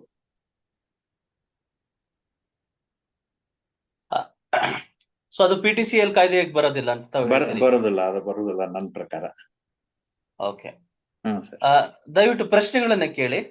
PTCL ಕಾಯ್ದೆ ಬಗ್ಗೆ ಸಾಕಷ್ಟು ಗೊಂದಲಗಳು ಇತ್ತೀಚಿನ ದಿನಗಳಲ್ಲಿ ಮೂಡಿರುವಂತ ಒಂದು ಸಂದರ್ಭ. ಸೊ ಈ ನಿಟ್ಟಿನಲ್ಲಿ ಸಾಕಷ್ಟು ಫೋನ್ ಕರೆಗಳು ಬರ್ತಾ ಇರ್ತವೆ ರಾಜ್ಯದ ಹಲವು ಕಡೆಯಿಂದ. ಸೊ ಈ ನಿಟ್ಟಿನಲ್ಲಿ ಯಾರಿಗಾದ್ರೂ ತಮ್ಗೆ ಪ್ರಶ್ನೆ ಏನಾದ್ರೂ ಇದ್ರೆ ಈ PTCL ಜಮೀನ್ಗಳ ವಿಚಾರವಾಗಿ ದಯವಿಟ್ಟು ಪ್ರಶ್ನೆಯನ್ನ ಕೇಳಿ. ಸಾಹೇಬ್ರು principal district and session judge ಆಗಿ ಕಾರ್ಯವನ್ನ ನಿರ್ವಹಿಸಿದವರು, ಸಾಕಷ್ಟು ಅನುಭವ ಉಳ್ಳವರು ಅವ್ರಿಗೆ ಇರ್ತದೆ. ಸೊ ಅವ್ರಿಗೆ ಸಾಕಷ್ಟು ಕಾನೂನಿನ ಅರಿವು ಇರೋ ನಿಟ್ಟಿನಲ್ಲಿ ತಾವೇನಾದ್ರೂ ಪ್ರಶ್ನೆ ಕೇಳಿದ್ರೆ ಅವ್ರು ಏನಾದ್ರೂ ಹೇಳ್ತಾರೆ. ಸೊ ಸರ್, ಇದು ಬೇರೆ ಏನಾದ್ರೂ ಪ್ರಶ್ನೆಗಳಿಗೆ ಅವಕಾಶ ಇದೆಯಾ ಸರ್, ಬೇರೆ ಯಾವ್ದಾದ್ರು ಸಬ್ಜೆಕ್ಟ್ಗೆ? ಎಸ್ ಸರ್, ಕೇಳಿ ಸರ್. ಸ್ವಾಮಿ, ನಂದು 2 ಕ್ವಶನ್ ಇದೆ. ಒಂದೇ ನಿಮಿಷ, ಇನ್ನೊಂದು ಪಾಯಿಂಟ್ ಮರ್ತಿದ್ದೆ, ಹೇಳ್ತೀನಿ. PTCL ಆಕ್ಟ್ ಇದನ್ನು ಚಾಲೆಂಜ್ ಮಾಡ್ತಾರೆ. ಈ act ultra wires the constitution ಅಂತ. ಇದು ಇಲ್ಲ, ಇದು ಕಾನ್ಸ್ಟಿಟ್ಯೂಷನಾಲಿಟಿ ಇದೆ, ಇದು ಅಲ್ಟ್ರಾ ವೈರ್ಸ್ ಆಗುದಿಲ್ಲ, ಕಾನ್ಸ್ಟಿಟ್ಯೂಷನ್ಗೆ ಬದ್ಧತೆ ಇದೆ ಅಂತ Machegowda versus state of Karnataka SC 1151 ಪೇಜಿನಲ್ಲಿ ಈ ಬಗ್ಗೆ ಡೀಟೇಲ್ ಡಿಸ್ಕಷನ್ ಮಾಡಿದ್ದಾರೆ. ಅದನ್ನೊಂದು ತಮ್ಮ ಗಮನಕ್ಕೆ ಬರಲಿ ತಮ್ಮೆಲ್ಲರಿಗೂ. ಈಗ ಕೇಳಿ ಸರ್, ತಮ್ಮ ಕ್ವಶನ್ ಏನಿದೆ? ಸ್ವಾಮಿ ನಮಸ್ತೆ. ನಮಸ್ಕಾರ ಸ್ವಾಮಿ, ನನ್ನ ಹೆಸರು ನಾರಾಯಣ ಸ್ವಾಮಿ ಅಂತ. ಏನಿಲ್ಲ ಸ್ವಾಮಿ, ನೀವು ಬಗರ್ಕುಂ ಲ್ಯಾಂಡ್ಗಳು PTCL ಕಾಯ್ದೆಗೆ ಬರಲ್ಲ ಅಂತ ಹೇಳಿದ್ರಿ. ಹೌದು. ಆದ್ರೆ ಬಗರ್ಕುಂ ಲ್ಯಾಂಡ್ಗಳನ್ನ ಕೆಲವು ಜಜ್ಮೆಂಟ್ಗಳು ಮಾಡ್ಬಿಟ್ಟಿದಾರಲ್ಲ ಸ್ವಾಮಿ, ಇಲ್ಲಿ PTCL ಕಡೆನೆ. ಅದ್ರ ಮೇಲೆ ಒಂದು ಜಜ್ಮೆಂಟ್ ಬಂದಿದೆ, ಕೊಡ್ತೀನಿ ಅದನ್ನ ನೋಡಿ. ಬಗರ್ ಹುಕುಂ ಲ್ಯಾಂಡ್ಸು ನಿಮ್ಗೆ ಈಗ ಹೇಳಿದ್ನಲ್ಲ, PTCL ಆಕ್ಟ್ ಅಪ್ಲಿಕೇಬಲ್ ಆಗ್ಬೇಕಾದ್ರೆ ಕೇವಲ ಲ್ಯಾಂಡ್ ಗ್ರಾಂಟ್ ರೂಲ್ಸ್ ಕೆಳಗಡೆ ಗ್ರಾಂಟ್ ಆಗಿರ್ಬೇಕು, ಮುಫತ್ತಾಗಿ ಗ್ರಾಂಟ್ ಆಗಿರ್ಬೇಕು, ಕಂಡೀಷನ್ ಹಾಕಿದ್ದೇ ಇರ್ಬೇಕು. 10 ವರ್ಷ, 15 ವರ್ಷ, 25 ವರ್ಷ, ಹಿಂಗೆ ನಾಟ್ ಟು ಅಲಿನೇಟ್ ಅಂತ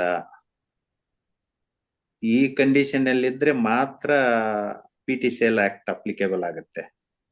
ಎರಡನೇದು, PTCL ಆಕ್ಟ್ ಕೆಳಗಡೆ ಗ್ರಾಂಟ್ ಆದಂತ ಜಮೀನನ್ನು ಸರ್ಕಾರದಿಂದ ಪರ್ಮಿಷನ್ ತಗೊಂಡೇ ಸೇಲ್ ಮಾಡ್ಬೇಕು. ಎಸ್ ಸ್ವಾಮಿ, ಅರ್ಥ ಆಯ್ತು ಸ್ವಾಮಿ. ನಮ್ಗೆ ನಾನು ಕೇಳ್ತಿರ್ತಕ್ಕಂಥದ್ದು ಅಂದ್ರೆ ಬಗರ್ಕುಂ ಆದಂತ ಲ್ಯಾಂಡ್ ಗೊತ್ತಾಯ್ತು, ಹೇಳಿ. ಕಾಯ್ದೆಯಲ್ಲಿ ಬರಲ್ಲ ಅಲ್ವಾ ಸ್ವಾಮಿ? ಕ್ಲಿಯರ್ ಸ್ವಾಮಿ ಅದು? ಹೌದೌದು. ಬಗರ್ ಹುಕುಂ ಲ್ಯಾಂಡ್ ಅದು ಟ್ರಿಬ್ಯುನಲ್ ಗ್ರಾಂಟ್ ಮಾಡುತ್ತೆ.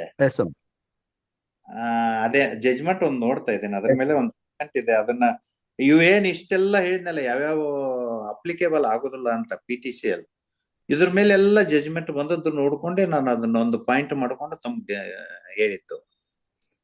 ಈ ಬಗರ್ ಹುಕುಂ ಲ್ಯಾಂಡ್ ಅಂತ ನನ್ನ ಪ್ರಕಾರ PTCL ಆಕ್ಟ್ ಅಪ್ಲಿಕೇಬಲ್ ಆಗಲ್ಲ.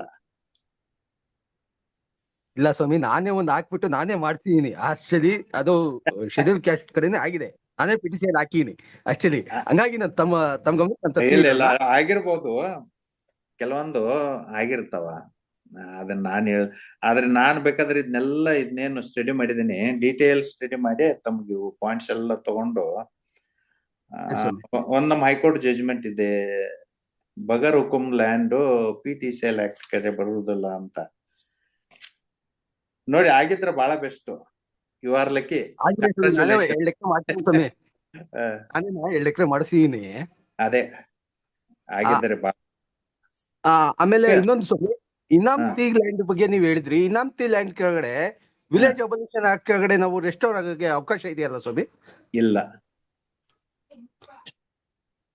ನನ್ನ ಅಭಿಪ್ರಾಯ ಪ್ರಕಾರ ಇಲ್ಲ ಅಂತ. ಈಗ ಇವೆಲ್ಲ ಜಜ್ಮೆಂಟ್ ನೋಡಿ ನಾನು ಹೇಳ್ತಾ ಇರೋದು ತಮ್ಗೆ. ಅಲ್ಲ ಸ್ವಾಮಿ, ಅದು PTCL ಆಕ್ಟಿಗೆ ಬರಲ್ಲ. ಸಾರಿ, ವಿಲೇಜ್ ಅಬಲಿಷನ್ ಆಕ್ಟ್ ಕೆಳಗಡೆ ಅದಕ್ಕೊಂದು ರೆಸ್ಟೋರೇಷನ್ ಅಪ್ಲಿಕೇಶನ್ ಹಾಕೋಬೋದಲ್ಲ ಸ್ವಾಮಿ? ಅಂದ್ರೆ ಸೋಲೋ ಪರ್ಸನ್ ಸೇಲ್ ಮಾಡಿದಾಗ ಕುಟುಂಬಕ್ಕೆ ಕೊಟ್ಟಂತಹ ಇನಾಮ್ತಿ ಲ್ಯಾಂಡ್ ಕುಟುಂಬಕ್ಕೆ ಕೊಟ್ಟಿರ್ತಾರೆ. ಅವಾಗ ಉಳಿದಂತವ್ರು ಅದನ್ನ ರೆಸ್ಟೋರ್ಗೆ ಅವಕಾಶ ಇದೆಯಲ್ಲ ಸ್ವಾಮಿ? ಈಗ ಅದರಲ್ಲಿ ಕಂಡೀಷನ್ ಹಾಕಿದಾರ, ಹಾಕೇ ಇರ್ತಾರೆ ಸ್ವಾಮಿ. ಆಲ್ಮೋಸ್ಟ್ ಅಲ್ಲಿ ಎಲ್ಲ ಇನಾಮತಿ ಲ್ಯಾಂಡ್ ಅಲ್ಲೂ ಕಂಡೀಷನ್ ಹಾಕೇ ಇರ್ತಾರೆ ಸ್ವಾಮಿ. ಇನಾಮತಿ ಲ್ಯಾಂಡ್ ಕಂಡೀಷನ್ ಹಾಕಿದ್ರೆ ಆ ಕಂಡೀಷನ್ ಒಳಗಡೆ ಎಲ್ಲರ ವಿತೌಟ್ ಪರ್ಮಿಷನ್ ಕಂಡೀಷನ್ ಒಳಗಡೆ ಪರವಾರಿ ಮಾಡಿದ್ರೆ ಇದು PTCL ಆಕ್ಟ್ ಅಪ್ಲಿಕೇಬಲ್ ಆಗುದಿಲ್ಲ. ಆದ್ರೆ ರಿಸ್ಟೋರ್ ಕಂಡೀಷನ್ ವಯೋಲೇಷನ್ ಆಗಿ ಸೇಲ್ ಡೀಡ್ ರದ್ದಾಗ್ಬಿಡುತ್ತೆ. ಸ್ವಾಮಿ ಸ್ವಾಮಿ ಇಷ್ಟೇ ಸ್ವಾಮಿ ನಮ್ಗೆ ಬೇಕಾಗಿತ್ತು. ಅದೇ ಖರೀದಿ ಪತ್ರ ರದ್ದಾಗಿತ್ತೆ ಕಂಡೀಷನ್ ವಯೋಲೇಷನ್ ಆಗಿದ್ರೆ. ಸ್ವಾಮಿ ಇದು ಒಂದು. ಎರಡನೇದ್ದು, ಇನಾಮ್ ಅಬಾಲಿಷನ್ ಆಕ್ಟ್ ಕೆಳಗಡೆ ಗ್ರಾಂಟ್ ಆಗಿದ್ರೆ ಅದು ಕುಟುಂಬದ ಆಸ್ತಿ ಆಯ್ತಾ, ಒಟ್ಟು ಕುಟುಂಬದ ಆಸ್ತಿ ಆಗತ್ತೆ. ಅದರಲ್ಲಿ ಬೇರೆಯವ್ರ ಸಿಗ್ನೇಚರ್ ತೆಗೆದುಕೊಳ್ಳದೇನೆ ಮಾರಾಟ ಮಾಡಿದ್ರೆ ಆ ಗ್ರೌಂಡ್ ನಲ್ಲಿ ನಿಮ್ಗೆ ಆ ಜಮೀನು ನಿಮ್ಮ ಸ್ವಾಧೀನಕ್ಕೆ ಬರುತ್ತೆ. ಅದೇ ರೆಸ್ಟೋರೇಷನ್ಗೆ ವಿಲೇಜ್ ಅಬಾಲಿಷನ್ ಆಕ್ಟ್ ಕೆಳಗಡೆ ಅಪ್ಲಿಕೇಶನ್ ಹಾಕೋಬೋದಲ್ಲ ಸ್ವಾಮಿ ಇದು? ಅದೇ ಹಾಕೋಬಹುದು. ಈಗ ಹೇಳಿದ್ನಲ್ಲ ಕಂಡೀಷನ್ ಏನು, ಕಂಡೀಷನ್ ವಯೋಲೇಷನ್ ಆಗಿರಬಾರ್ದು. ಸ್ವಾಮಿ ಕಂಡೀಷನ್ 10 ವರ್ಷ 15 ವರ್ಷ ಮಾರಾಟ ಮಾಡಬಾರ್ದು, ಪರಭಾರೆ ಮಾಡಬಾರ್ದು ಅಂತ ಕಂಡೀಷನ್ ಇರಬೇಕು ಒಂದು. ಎರಡನೇದ್ದು, ಇದು ಕುಟುಂಬಕ್ಕೆ ಗ್ರಾಂಟ್ ಮಾಡಿದ್ದು ವಿಲೇಜ್ ಅಬಾಲಿಷನ್ ಆಕ್ಟ್. ಈ ನನ್ನ ಪ್ರಕಾರ ಅದು ಒಟ್ಟು ಕುಟುಂಬದ ಆಸ್ತಿ ಆಗತ್ತೆ. ಒಟ್ಟು ಕುಟುಂಬದ ಸದಸ್ಯರು ಕೆಲವೊಬ್ರು ಸಹಿ ಮಾಡದೇ ಇದ್ರೆ ಅದು ಅಪ್ಲಿಕೇಬಲ್ ಆಗತ್ತೆ. ಅದು ಅವ್ರ ಕಡೆಯಿಂದ ಕೇಸ್ ಹಾಕಿ ನೀವು ಸ್ವಾಧೀನಪಡಿಸ್ಕೋಬಹುದು. ಸ್ವಾಮಿ ಇನ್ನೊಂದು ಕ್ವಶನ್ ಇದೆ. ಆಕ್ಚುಲಿ ನಮ್ದು ಪ್ರಾಕ್ಟಿಕಲ್ ಈಗ ಒಂದು ಕೇಸ್ ಹಾಕಿನಿ, ಅದಕ್ಕೆ ನನ್ನ ಕ್ವಶನ್ ರಿಲೇಟೆಡ್ ಆಗಿ ನಿಮ್ಗೆ ಕೇಳ್ತಾ ಇದ್ದೀನಿ. ಏನಾಗಿದೆ ಅಂದ್ರೆ ಅದರಲ್ಲಿ ಡಾಕ್ಯುಮೆಂಟ್, ಮದರ್ ಡಿ ಡಾಕ್ಯುಮೆಂಟ್ ನಮ್ಗೆ ಯಾವ್ದು ಸಿಕ್ಕಿಲ್ಲ. ಸಾಗುವಳಿ ಚೀಟಿ ಆಗಿರ್ಬೋದು, ಪ್ರಿಲಿಮಿನರಿ ರೆಕಾರ್ಡ್ ಆಗಿರ್ಬೋದು, ಮತ್ತೆ ಗ್ರಾಂಟ್ ಸರ್ಟಿಫಿಕೇಟ್ ಆಗಿರ್ಬೋದು, ಎಲ್ಲ ಎಂಡೋಸ್ಮೆಂಟ್ ಕೊಟ್ಟಿದ್ದಾರೆ. ಅದು ಬೇಸಿಕಲಿ ಅದ್ರಲ್ಲಿ ಏನಪ್ಪಾ ಅಂದ್ರೆ RR5 RR6 ಅಲ್ಲಿ ತೋರಿಸಿದ್ದಾರೆ. ಅದು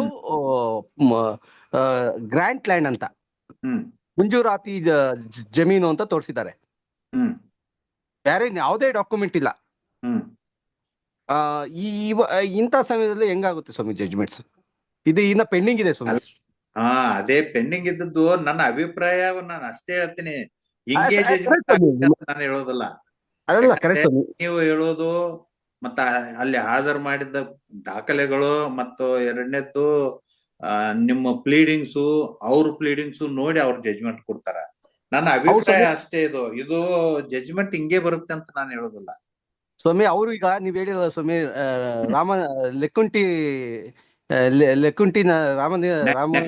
ನೆಕ್ಕುಂಟಿ ರಾಮಲಕ್ಷ್ಮಿ ಅದನ್ನೊಂದು ಜಡ್ಜ್ಮೆಂಟ್ ಹಾಕಿದ್ದಾರೆ ಸ್ವಾಮಿ. ನಮ್ದ ಆಗಿರ್ತಕ್ಕಂಥದ್ದು 56 ಇಯರ್ ಆಗಿದೆ ಸ್ವಾಮಿ ಸೇಲ್ ಆಗಿ. 56 ಇಯರ್ ಆಗಿದೆ. ಹಂಗಾಗಿ ಜಡ್ಜ್ಮೆಂಟ್ ನ ಮಾಡಕ್ ಬರಲ್ಲ supreme court, for supreme court judgment ಮೇಲೆ ಅಂತಕ್ಕಂಥದ್ದನ್ನ ಹೇಳಿ ಅವ್ರೊಂದು ಜಡ್ಜ್ಮೆಂಟ್ ಹಾಕಿ ರಿಟರ್ನ್ ಸ್ಟೇಟ್ಮೆಂಟ್ ಅಲ್ಲಿ ಹೇಳಿದ್ದಾರೆ. ಅದೊಂದೇ ಪಾಯಿಂಟ್ ಹೇಳಿರ್ತಕ್ಕಂಥದ್ದು. ಅವ್ರು ವಿತೌಟ್ ಪರ್ಮಿಷನ್ ಇಲ್ಲ, ಏನೂ ಇಲ್ಲ, ಒಬ್ಬರ ಹತ್ರನೇ ಪರ್ಚೇಸ್ ತಗೊಂಡಿದ್ದಾರೆ. ಇನ್ನ ಬೇಜನ್ ಅದ್ರ ಲೀಗಲ್ ಲೇರ್ಸ್ ಇದ್ದಾರೆ, ಅವ್ರು ಯಾರು ಸಿಗ್ನೇಚರ್ ಇಲ್ಲ, ಏನೂ ಇಲ್ಲ, ಹಂಗ್ ತಗೊಂಡಿದ್ದಾರೆ ಸ್ವಾಮಿ. ನೀವು ಗ್ರೌಂಡ್ಸ್ ಇದೆಯಲ್ಲ ನಿಮ್ಗೆ? ಒಂದು ನಾವೆಲ್ಲ ಪ್ಲೀಡಿಂಗ್ಸ್ ಎಲ್ಲ ಹಾಕಿ ರಿಟರ್ನ್ ಆರ್ಗ್ಯುಮೆಂಟ್ ಎಲ್ಲ ಹಾಕಿ. ನಾರಾಯಣ ಸ್ವಾಮಿ ಅಂತ ಸ್ವಾಮಿ. ಅಡ್ವೊಕೇಟ್ರೇ? ಹೌದು ಸ್ವಾಮಿ, ಹೌದು ಸ್ವಾಮಿ. ಈಗ ನಾರಾಯಣ ಸ್ವಾಮಿ ಸರ್, ಈಗಾಗಲೇ ನಿಮ್ಗೆ ಹೇಳಿದೆ, ನೆಕ್ಕುಂಟಿ ರಾಮ ಲಕ್ಷ್ಮಿ ಕೇಸಿನಲ್ಲಿ ನಮ್ಮ ಕರ್ನಾಟಕ ಸರ್ಕಾರ ತಿದ್ದುಪಡಿ ತಗೊಂಡು ಬಂದಿದೆ. ಅದು ತಿದ್ದುಪಡಿ ಅಂತಂದ್ರೆ ನೋ ಲಿಮಿಟೇಷನ್, ಕಾಲ ಪರಿಮಿತಿ ಇಲ್ಲ ಈ ಆಕ್ಟಿಗೆ. ಆ ಒಂದು ಜಡ್ಜ್ಮೆಂಟ್ ಮೇಲೆ ಇವರು ತೆಗೆದುಕೊಂಡು ಬಂದದ್ದು. ಸೊ ಅದು ನೆಕ್ಕಂಟಿ ರಾಮ ಲಕ್ಷ್ಮಿ ಕೇಸು ಅಪ್ಲಿಕೇಬಲ್ ಆಗಲ್ಲ ಒಂದು.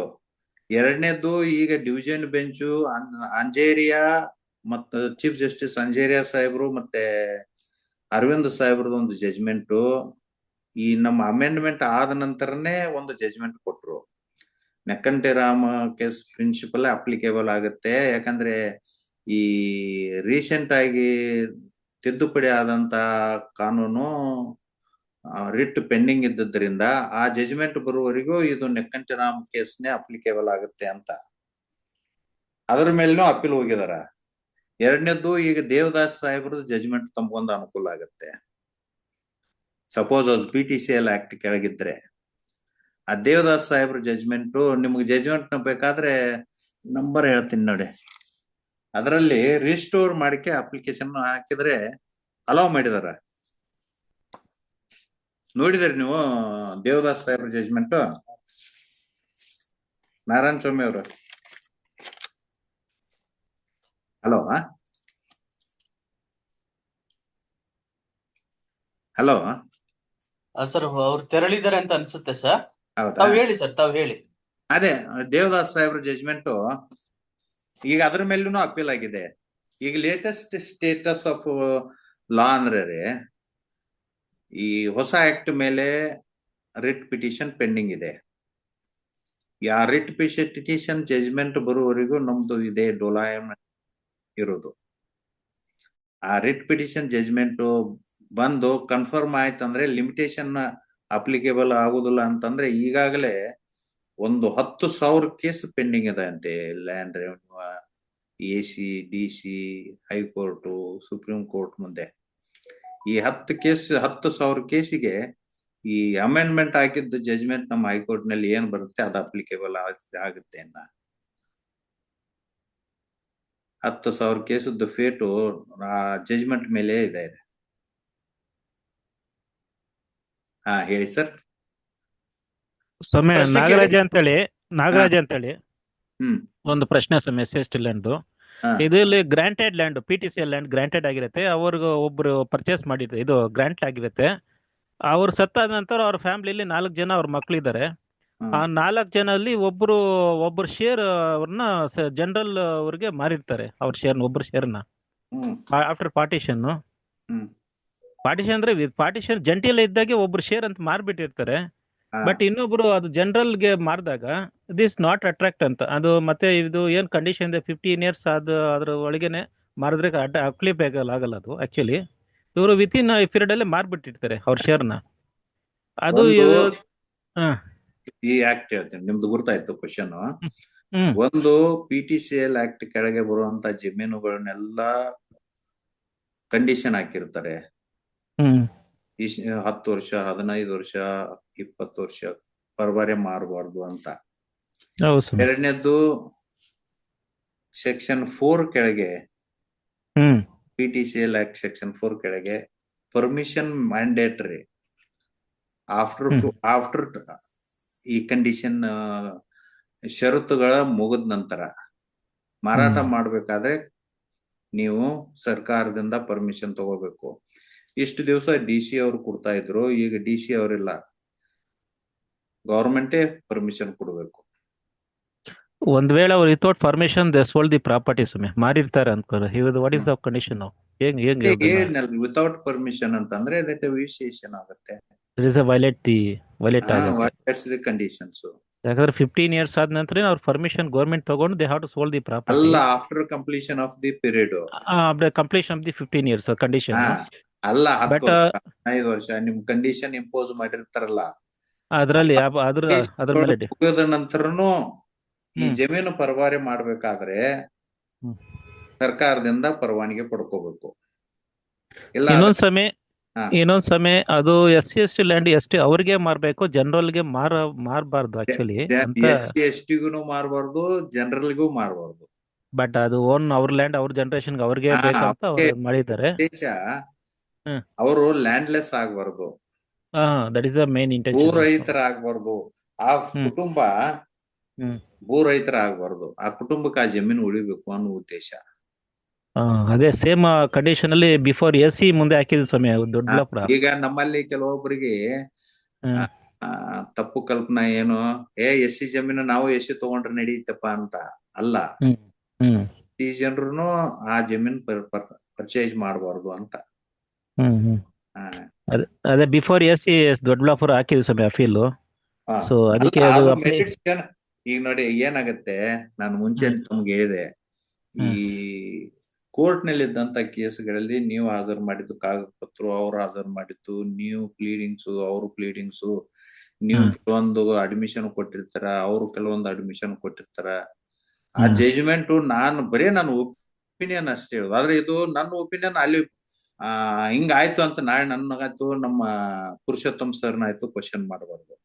ಇಲ್ಲ ಸ್ವಾಮಿ, ಇಟ್ ಈಸ್ ಇಲ್ಲ. ಅಲ್ಲ ಈ ನಾನ್ ಜಸ್ಟ್ ಜನರಲ್ ಆಸ್ಕಿಂಗ್ ಕಾನೂನು ಏನಿದೆ ಅದನ್ನ ನಾವು ಹೇಳ್ತಾ ಇದ್ದೇವೆ ಅಷ್ಟೇ. ಹೌದು ಸ್ವಾಮಿ, ಇದು ಸಜೆಷನ್ ನಮಸ್ಕೆ. ಯಾಕೆ ಹಾ, ಅಂದ್ರೆ ನಾಳೆ ಏನ್ ಆಗ್ಬೋದು, ಏನು ನಾವು ಯಾಕಂದ್ರೆ ಅಲ್ಲಿ ಪ್ರಿಕಾಷನ್. ಎಂತ ಸಂದರ್ಭ ಇರುತ್ತೆ, ಎಂತ ಫ್ಯಾಕ್ಟ್ಸ್ ಸರ್ಕಮ್ಟನ್ಸಸ್ ಹಾ ಎಕ್ಸಾಕ್ಟ್. ನೀವು ಪ್ರಾಕ್ಟೀಸ್ ಮಾಡ್ತೀರ ಅಂದ್ರೆ ತಮ್ಗೆಲ್ಲ ಗೊತ್ತಿರುತ್ತೆ ಸಂದರ್ಭಗಳು. ಹೌದು ಸ್ವಾಮಿ, ಅದೇನೆ ಜಸ್ಟ್ ಸಜೆಷನ್. ಫ್ಯೂಚರ್ ಏನ್ ಪ್ರಿಕಾಷನ್ಸ್ ತಗೋಬಹುದು ನಾವು, ಎನಿ ಜಜ್ಮೆಂಟ್ಸ್, ಅದಕ್ಕೆ ರಿಲೆವೆಂಟ್ ಜಜ್ಮೆಂಟ್ಸ್ ಹಾಕಿ ನಾವು ಅದನ್ನ ಫೈಟ್ ಮಾಡ್ಬೋದು, ಚಾಲೆಂಜ್ ಮಾಡ್ಬೋದು SCB4 ಅಂತೇಳಿ. ಜಸ್ಟ್ ಮಾಸ್ಕಿಂಗ್ ಸಮ್ ಸಜೆಷನ್ ಸ್ವಾಮಿ, ಅಷ್ಟೇ. ಅದು ಅಪ್ಲಿಕೇಬಲ್ ಆಗತ್ತಾ ಏನು, ಯಾವ ಇದು ಸೈಟೇಸರ್ ಜಜ್ಮೆಂಟ್ಸ್ ಇದ್ರೆ it is relevant that it is useful for us. ಅದರಿಂದ ಸ್ವಾಮಿ. ಯಾವ ಜಜ್ಮೆಂಟ್ ಬೇಕ್ರಿ ನಿಮಗೆ?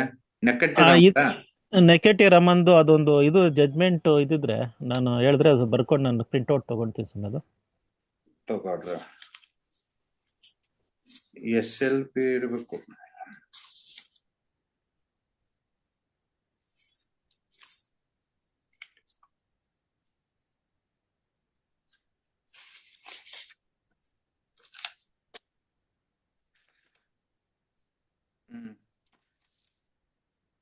ಆಕ್ಚುಲಿ ನೀವ್ ಹೇಳ್ತಾರ ಪ್ರಕಾಶ್, ನಿಕಂಠಿ ರಾಮ್ದು ಇನ್ನ ಪೆಂಡಿಂಗ್ ಅಲ್ಲಿ ಇದೆ. ಇಟ್ ಇಸ್ ನಾಟ್ ಇದು ಜಜ್ಮೆಂಟ್ ಆಗಿಲ್ಲ ಇನ್ನ, ಅದು ಪ್ರಕಾರ ಇನ್ನ ಇಲ್ಲ ಆಗಿದೆ ಸ್ವಾಮಿ. ಹೇಳಿ ಸ್ವಾಮಿ. ಅದು ಸುಪ್ರೀಂ ಕೋರ್ಟ್ ಜಜ್ಮೆಂಟ್, ಅದ್ರ ಮೇಲೆ ರಿವ್ಯೂ ಹೋಗ್ಲಿಲ್ಲ.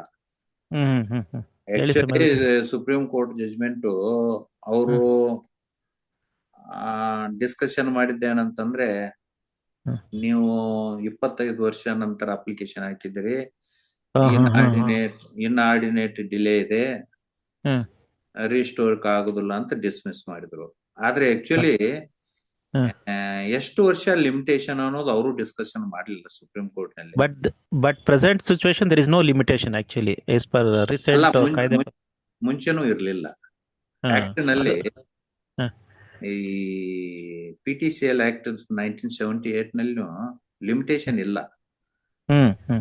ನೀವು ಯಾವಾಗ ಬೇಕಾಗೂ ಅರ್ಜಿ ಹಾಕ್ಬೋದು, ಹಿಂಗೆ ಇದೆ. ಅದು ಸುಪ್ರೀಂ ಕೋರ್ಟ್ ಸೆಕ್ಷನ್ 5 ಕೆಳಗಡೆ ನೀವು ಲಿಮಿಟೇಷನ್ ಏನು ಫಿಕ್ಸ್ ಮಾಡಿಲ್ಲ. ಯಾವುದೇ ಕಾನೂನು ಲಿಮಿಟೇಷನ್ ಇಲ್ಲದೆ ಮಾಡಕ್ ಆಗಲ್ಲ. ಒಂದು ಸಬ್ಜೆಕ್ಟ್ ಡಿಸ್ಪ್ಯೂಟ್ ಇದ್ರೆ ಅದು it has to be reached finality by some condition or by limitation ಅಂತ.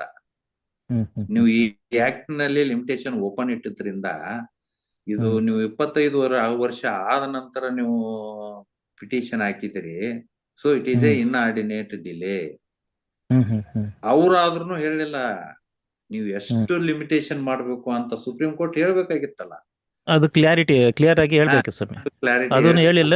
ಅದೇನ ಇದು ಪೆಂಡಿಂಗ್ ಅಂದ್ರೆ ಅದಕ್ಕೆ ಇದಲ್ಲ, ಕ್ಲಿಯಾರಿಟಿ ಇಲ್ಲ. ಅದು ಇದು ಒಂದು. ಎರಡನೇದ್ದು, ಕೆಲವೊಂದು ಹೈಕೋರ್ಟ್ ಜಡ್ಜಸ್ ಹೈಕೋರ್ಟ್ ನಲ್ಲಿ ಜಡ್ಜ್ಮೆಂಟ್ಸ್ ಏನ್ ಬಂದು ಮೋರ್ ದ್ಯಾನ್ 12 ಇಯರ್ಸ್ ಆಗಿದ್ದರಿಂದ ಅಡ್ವರ್ಸ್ ಪೊಸಿಷನ್ ಅವರು ಹೈಕೋರ್ಟ್ನವರು ಒಂದು 12 ಇಯರ್ಸ್ ಇಟ್ಕೊಂಡ್ಬಿಟ್ರು. ಕರೆಕ್ಟ್. ಆಫ್ಟರ್ 12 ಇಯರ್ಸ್ ನೀವು ಫೈಲ್ ಮಾಡಿದ್ದರಿಂದ ಇದು ಲಿಮಿಟೇಷನ್ ನಲ್ಲಿ ಬರುವುದಿಲ್ಲ. ಇಟ್ ಈಸ್ ಅದಕ್ಕೆ ಈ ಪಿಟಿಷನ್ಸ್ ಎಲ್ಲ ಡಿಸ್ಮಿಸ್ ಮಾಡಿದವು ಅಂತ ಕೆಲವೊಂದು ಜಡ್ಜ್ಮೆಂಟ್ಸ್ ಬಂದವು. ಅಂದ್ರೆ ಅಟ್ ಲೀಸ್ಟ್ ಒಂದು ಹೈಕೋರ್ಟ್ ಒಂದು ಸ್ಟೆಪ್ಸ್ ಮಾಡಿತೇನು, ಮಿನಿಮಮ್ 12 ಇಯರ್ಸ್ ಒಳಗಡೆ ನೀವು ಪಿಟಿಷನ್ ಹಾಕ್ಬೇಕು ಅಂತ. ಈ ಎರಡು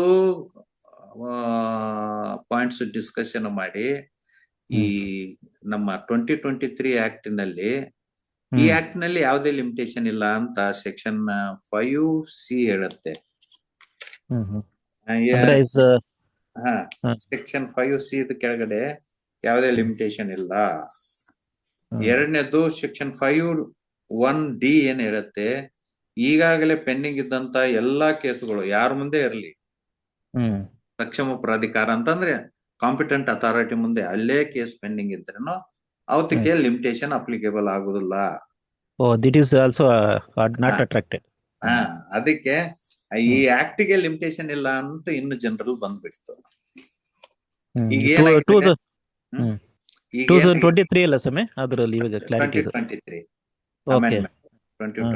ಅಮೆಂಡ್ಮೆಂಟ್. ಅದಕ್ಕೆ ಈಗ ಏನಾಯ್ತು ಅಂತಂದ್ರೆ, ಈ ಆಕ್ಟ್ ನಲ್ಲಿ ಮುಂಚೆನೂ ಲಿಮಿಟೇಷನ್ ಇರ್ಲಿಲ್ಲ. 1978 ನಲ್ಲಿ ಲಿಮಿಟೇಷನ್ ಫಿಕ್ಸ್ ಮಾಡ್ಲಿಲ್ಲ. ಪ್ರೆಸೆಂಟ್ ಇದರಲ್ಲಿ ಲಿಮಿಟೇಷನ್ ಫಿಕ್ಸ್ ಮಾಡದೆ ಮತ್ತೆ ಏನ್ ಮಾಡಿದ್ರು ಅಂತಂದ್ರೆ ಪ್ರೆಸೆಂಟ್ ಯಾವ್ಯಾವ ಕೇಸ್ ಪೆಂಡಿಂಗ್ ಇದಾವ ಅವಕ್ಕೆಲ್ಲ ಲಿಮಿಟೇಷನ್ ಅಪ್ಲಿಕೇಬಲ್ ಆಗುದಿಲ್ಲ. ಎರಡನೇದ್ದು ಫೈನಲ್ ಯಾವ್ಯಾವ ಕೇಸುಗಳು ಹ್ಯಾವ್ ರೀಚ್ಡ್ ಎ ಫೈನಾಲಿಟಿ. ಈಗ ಒಂದು ಜಜ್ಮೆಂಟ್ ಬಂದು 3 ವರ್ಷ 6 ವರ್ಷ ಲಿಮಿಟೇಷನ್ ಪೀರಿಯಡ್ ಮುಗಿದು ಹೋದ ನಂತರ ಅದ್ರ ಮೇಲೆ ನೀವು ಏನು ಆಕ್ಷನ್ ತಗೊಳಕ್ ಆಗುದಿಲ್ಲ, ಸ್ಟೆಪ್ಸ್ ತಗೊಳಕ್ ಆಗುದಿಲ್ಲ ಅಂತ. ಇನ್ನೊಂದು 15 ವರ್ಷ ಆದ ನಂತರ ಈಗ ಡ್ಯೂರೇಷನ್ ಇಂದ ಪರಬಾರೆ ಮಾಡಬಾರ್ದು ಅಂತ ಒಂದು ಇದಿಲ್ಲ ಆ ಕಂಡೀಷನ್. ಆ ಕಂಡೀಷನ್ ಕೂಡ ಇವಾಗ ಅದು ಅಪ್ಲಿಕೇಬಲ್ ಆಗಲ್ಲ, ಇದು ಲಿಮಿಟೇಷನ್ ಹೋದ್ಮೇಲೆ. ಯಾವ್ದ್ರದ್ದು? ಇದು ಏನೀಗ 15 ಇಯರ್ಸ್ ಹೇಳಿದ ಸಮಯ 15 ಇಯರ್ಸ್ ಆಗುವವರೆಗೂ ನಾವು ಯಾರಿಗಾದ್ರೂ ಪರಬಾರೆ ಮಾಡಬಾರ್ದು ಯಾವ್ದೋ ಲ್ಯಾಂಡ್ ಅಂತ ಒಂದು ಕಂಡೀಷನ್ ಇದೆಯಲ್ಲ, ಇದು ಇದ್ರ ಮೇಲೆ ಲ್ಯಾಂಡ್ ಕಂಡೀಷನ್ ಹಾಕಿರ್ತಾರ. ಯಾರು? Land grant commission. Land grant granted grant ಮಾಡಂದ್ರೆ DC ಮಾಡ್ತಾನ, ಇಲ್ಲಾಂದ್ರೆ ಇವರು ಮಾಡಿರ್ತಾರ ಗೌರ್ಮೆಂಟ್. ಅದು ಅದೇ 15 ಇಯರ್ಸ್ ಆದ ನಂತರನೇ ನಿಮ್ಗೆ ಅದು ಗೌರ್ಮೆಂಟ್ ಇಂದ ಪರ್ಮಿಷನ್ ತಗೊಂಡು then you have to sold their property ಅಂತ. After 15 years permission. ಅದೇ duration completion. During condition after condition ನೀವು ಪರ್ಮಿಷನ್ ತಗೊಂಡೇ ಸೇಲ್ ಮಾಡ್ಬೇಕು. ಹೌದು, ಇಲ್ಲಾಂದ್ರೆ ವೈಲೇಟ್ ಆಗತ್ತೆ.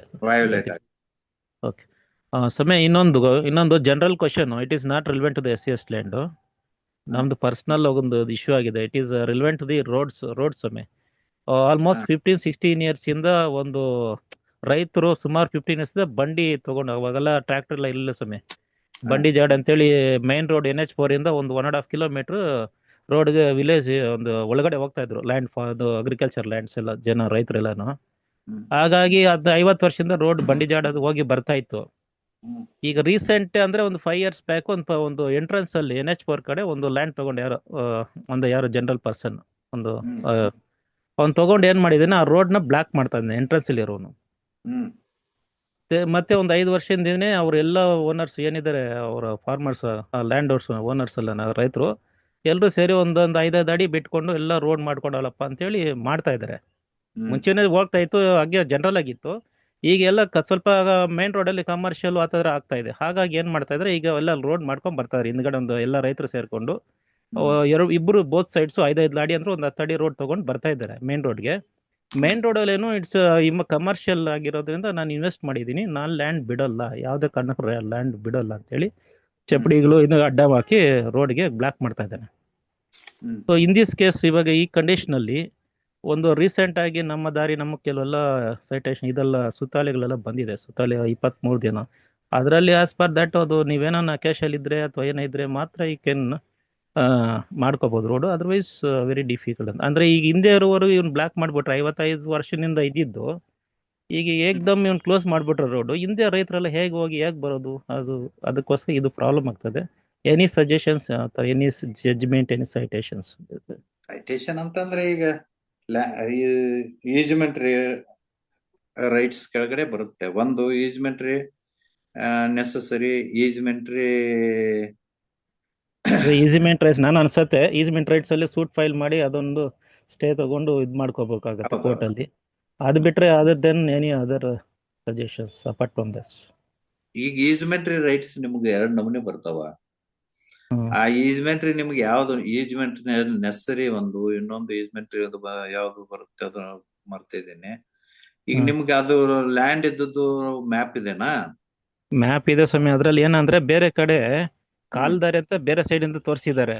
ಬಟ್ ನಾವು ಮೈನ್ ರೋಡ್ ಇಂದ ಡೈರೆಕ್ಟ್ ಹೋಗ್ತಾ ಇದ್ರು ಸುಮಾರು 50-60 ವರ್ಷಗಳಿಂದಾನೆ ಬಂಡಿ ಹೋಗಿ ಬರ್ತಾ ಇತ್ತು. ಮ್ಯಾಪ್ ಇಲ್ಲ ಅಲ್ಲಿ ಮ್ಯಾಪ್ ಅಲ್ಲಿ ಇದು ಮಾಡಿಲ್ಲ ಸ್ವಾಮಿ, ಮೆನ್ಷನ್ ಮಾಡಿಲ್ಲ. ಅದೇ ಪ್ರಾಬ್ಲಮ್ ಆಗಿದೆ. ಕಾಲ್ದಾರಿ ಅಂತ ಬೇರೆ ಕಡೆಯಿಂದ ಹೋಗುತ್ತೆ. ನೆಸಸರಿ ಆಯ್ತಲ್ರಿ, ಈಸ್ಮೆಂಟ್ರಿ ನೆಸಸರಿ ಆಯ್ತಲ್ಲ. ಆ ಬಗ್ಗೆ ಫೋಟೋ ಅದ ಏನಿಲ್ಲ? ಆ ಬಗ್ಗೆ ಫೋಟೋ ರೋಡ್ ಅದು ಏನಿಲ್ರಿ? ಇದು ರೋಡ್ ಅಂದ್ರೆ ಈಗ ಇದು ರೋಡ್ ಇದೆ ಸಮಯ, ಇವಾಗ್ಲೂ ಹೋಗಿ ಬರ್ತಾ ಇದಾರೆ. ಬಟ್ ರೀಸೆಂಟ್ ಆಗಿ ಇವರು ರೋಡ್ ಸ್ಟಾರ್ಟ್ ಮಾಡಿದ್ದಾರೆ ಆ ಕಡೆಯಿಂದ ರೈತರೆಲ್ಲ ಸೇರ್ಕೊಂಡು. ಅಲ್ಲ ಮಾಡ್ಲಿ, ಈಗ ಅದ್ರ ಮ್ಯಾಗ ಒಂದು ಸ್ಟೇ ತಗೊಂಡ್ಬಿಡಿ. ಈಗ ಇದ್ದದ್ದು ರೋಡ್ ಎಕ್ಸ್ಪರ್ಟಿ ಕಮಿಷನ್ ಅಪಾಯಿಂಟ್ಮೆಂಟ್ ಮಾಡ್ಕೊಳ್ಳಿ. ಎಕ್ಸ್ಪರ್ಟಿ ಕಮಿಷನ್ ಅಪಾಯಿಂಟ್ಮೆಂಟ್, ಅದೊಂದು ರೋಡ್ ಮುಂಚೆ ನಾವ್ ಇಲ್ಲಿಂದ ಹೋಗ್ತಾ ಇದೀವಿ ಅಂತೇಳಿ ಎಕ್ಸ್ಪರ್ಟಿ ಕಮಿಷನ್ ಮಾಡ್ಕೊಂಡು ಎಕ್ಸ್ಪರ್ಟಿ ಕಮಿಷನ್ ರಿಪೋರ್ಟ್ ಪ್ರಕಾರ ಮ್ಯಾಪ್ ಪ್ರಕಾರ ರೋಡ್ ಇದೆ ಅಂತ ತೋರಿಸ್ರೆ ನಿಮ್ಗೊಂದು ಅನುಕೂಲ ಆಗುತ್ತೆ. ಅದೇ ಈಗ ಅಕಸ್ಮಾತ್ ಈಗ ಇದ್ರಲ್ಲಿ ಸ್ಕೆಚ್ ಅಲ್ಲಿ ರೋಡ್ ಇಲ್ಲ ಏನಿಲ್ಲ ಅಂತಂದ್ರೆ ಅಲ್ಲ in case- ಈಗ ನೀವು ಅದೇ- ಯೂಸ್ ಮಾಡ್ತಾ ಇದ್ದೀರಲ್ಲ, ಹೌದೌದು ಯೂಸ್ ಮಾಡ್ತಾ ಇದ್ದೀವಿ ಸ್ವಾಮಿ. ಅವ್ರು ಮತ್ತೆ ಹೇಳೋದು ಎಕ್ಸ್ಪರ್ಟೀಸ್ ಕಮಿಷನ್ ತಗೊಂಡು ಹ್ಮ್ ಹ್ಮ್ ನೀವು ಹೋಗು ಬರೋ ರೋಡ್ ಇರುತ್ತಲ್ಲ, ಇದೆ ಸ್ವಾಮಿ. ನಾನೇನ್ ಅನ್ಕೊಂಡಿದ್ದೀನಂದ್ರೆ ಆ ಹ್ಮ್. ತಹಸೀಲ್ದಾರ್ ಒಂದು ಅರ್ಜಿ ಕೊಟ್ಟು ಎಲ್ಲ ರೈತರು ಹೋಗಿ ಎಷ್ಟು ಜನ ಇದಾರೆ ಓನರ್ಸ್ ಎಲ್ಲರೂ ಅರ್ಜಿ ಕೊಟ್ಟು ತಹಸೀಲ್ದಾರ್ಗೆ ಒಂದು 50-60 ವರ್ಷದಿಂದ ಈ ತರ ಓಡಾಡ್ತಾ ಇದ್ವಿ. ಈಗ ಇವನ್ ಒಂದ್ ಯಾರೋ ಬಂದು ಈಗ ಕಮರ್ಷಿಯಲ್ ಮಾಡ್ಕೊಂಡು ಕಾಂಪೌಂಡ್ ಹಾಕಿ ತೊಂದರೆ ಕೊಡ್ತಾ ಇದ್ವಿ ಇಷ್ಟೆಲ್ಲ ರೈತರಿಗೆ. ಹಾಗಾಗಿ ನಾವೇನ್ ಅವ್ರ ಊರ್ ಮೇಲೆ ಬರ್ಡನ್ ಮಾಡಲ್ಲ. ಬೋತ್ ಸೈಡ್ಸ್ ಬೋತ್ ಪಾರ್ಟೀಸು ಏಳು ಅಡಿ ಇಟ್ಕೊಂಡು ಇನ್ನು ಮಾಡ್ಕೊಂಡು ಹೋಗೋಣ ಅಂತ ಪ್ಲಾನ್ ಮಾಡ್ತೀವಿ. ಇವರು ತೊಂದರೆ ಕೊಡೋದು ಇಷ್ಟು ರೈತರಿಗೆ ಅಂತ ಅರ್ಜಿ ಕೊಟ್ಟು ಅದ್ರ ಮೇಲೆ ಏನಾದ್ರು ಪಾಸಿಬಿಲಿಟಿ ಇದೆಯಾ ಅಂತ ತಹಸೀಲ್ದಾರ್ ಯಾವ ಡೈರೆಕ್ಷನ್ ಅದು ಗುಡ್ ಐಡಿಯಾ. ಅದನ್ನ ಇದೆಯಾ ಅಥವಾ ಏನಾದ್ರು ಬೇರೆ ಏನಾದ್ರು ಚಾನ್ಸಸ್ ಇದೆಯಾ ಅಂತ. ಇದೆ ಮತ್ತೆ ಅಲ್ಲ ಸ್ವಾಮಿ, I am asking the suggestion are any idea about ಅದೇ ಒಂದು ನನ್ನ ಪ್ರಕಾರ ತಹಶೀಲ್ದಾರ್ ಅವರಿಗೆ ನೀವು ಭೇಟಿ ಆದ್ರೆ ನಿಮ್ಗೆ ಅನುಕೂಲ ಆದ್ರೆ ಬೆಸ್ಟ್. ಇಲ್ಲಾಂದ್ರೆ ಈಗ ಆಲ್ರೆಡಿ ರೋಡ್ ಇತ್ತಂದ್ರೆ ಒಂದು ಎಕ್ಸ್ಪರ್ಟಿ TI ತಗೊಂಡು ಎಕ್ಸ್ಪರ್ಟಿ ಕಮಿಷನ್ ಅಪಾಯಿಂಟ್ಮೆಂಟ್ ಮಾಡ್ಕೊಂಡ್ರೆ ಆ ಕಮಿಷನ್ ಅವರು ನಿಮ್ಮ ಅಲ್ಲಿ ರೋಡ್ ಇದೆ ಅಂತ ರಿಪೋರ್ಟ್ ಕೊಟ್ರೆ ಅದು ಕೋರ್ಟ್ ಡಾಕ್ಯುಮೆಂಟ್. ಕೋರ್ಟ್ ಡಾಕ್ಯುಮೆಂಟ್ ಪ್ರಕಾರ ನಿಮ್ಗೆ ಅನುಕೂಲ ಆಗಬಹುದು. ಅದು ಎರಡು ಆಪ್ಷನ್ಸ್. 2 ಆಪ್ಷನ್. ಅದು ಆಯ್ತು, ಆಗ್ಬೋದು ಸರ್. ಅದೇ ನೋಡೋಣ. ಅದಕ್ಕೆ ನಾನು ಸ್ವಲ್ಪ ಏನಾದ್ರು Yes, sir. ಸಿಗ್ಬೋದು ಮೇಲೆ ತುಂಬಾ ತೊಂದರೆ ಆಗ್ತಾ ಇತ್ತು. ಸೊ ಅದೇ ತಗೊಳ್ಳಿ. Thank you sir. Thank you sir. Thank you. ಇವ್ರ ನಂಬರ್ ತಗೊಳ್ಳಿ. SLP ಯಾರು ಸ್ವಾಮಿ? ನಿಕ್ಕಂಟರಾಮ ಹೇಳಿ ಸ್ವಾಮಿ. SLP 1390/1390 1390/2009 2009 ಆಯ್ತು ಸರ್. ಸುಪ್ರೀಂ ಕೋರ್ಟ್ ಬಜೆಟ್ ಆಗ್ಬೋದು. ಇದ್ರ ಮೇಲೆನೆ ಆಕ್ಟ್ ಅಮೆಂಡ್ಮೆಂಟ್ ಆಗಿತ್ತು. So this judgment is no more valid. ಆದ್ರೂ ಇದನ್ನೇ ರಿಲೈ ಮಾಡ್ತಾರ. ಯಾಕಂದ್ರೆ ಈಗ ಹೊಸವಾಗಿ ಬಂದಂತ 2023 ಜಜ್ಮೆಂಟ್ ಚಾಲೆಂಜ್ ಮಾಡಿದ್ರಿಂದ ಇದೇ ಈಗ ಪ್ರಿವೇಲಿಂಗ್ ಜಜ್ಮೆಂಟ್ ಅಂತ ಇದನ್ನೇ ಯೂಸ್ ಮಾಡ್ತಾ ಇದಾರೆ. ಆದ್ರೆ ಇದನ್ನ ಮೇಲೆ ಅಮೆಂಡ್ ಆಗಿದ್ದರಿಂದ ಇದು ನೋ ಮೋರ್ ವ್ಯಾಲ್ಯೂ ಅಂತ ನನ್ನ ಅಭಿಪ್ರಾಯ. ಇದು ಒಂದು. ಎರಡನೇದು, ರೀಸೆಂಟ್ಲಿ ನಮ್ಮ ದೇವದಾಸ್ ಸಾಹೇಬ್ರದ್ದು ಒಂದು ಜಜ್ಮೆಂಟ್ ಬಂದಿದೆ ನೋಡಿ. ಈಗ ಅದ ರಿಟ್ ಅಪೀಲ್ ಪೆಂಡಿಂಗ್ ಇದೆ. Writ appeal number 1657/2025.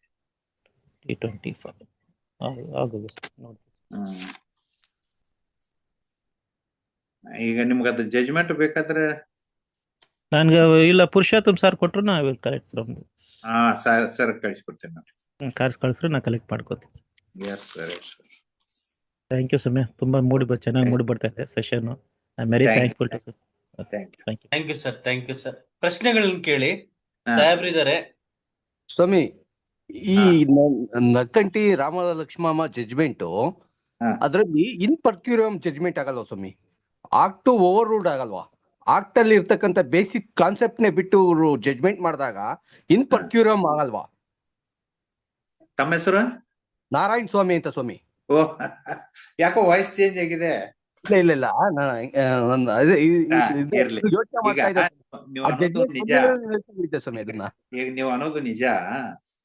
ಈಗ ಅದು ಜಜ್ಮೆಂಟ್ ಬಂದ ನಂತರ ಅದ್ರ ಮೇಲೆ ಗವರ್ಮೆಂಟ್ ಅಪೀಲ್ ಮಾಡ್ಲಿಲ್ಲ ಅಥವಾ ರಿವ್ಯೂ ಹಾಕ್ಲಿಲ್ಲ. ಈಗ ಇಟ್ ಹ್ಯಾಸ್ ರೀಚ್ಡ್ ಫೈನಾಲಿಟಿ ಅಲ್ರಿ ಸ್ವಾಮಿ. ಇಟ್ ಈಸ್ ಎ ಬೇಸಿಕ್ ಕಾನ್ಸೆಪ್ಟೇ ಇಲ್ವಲ್ಲ.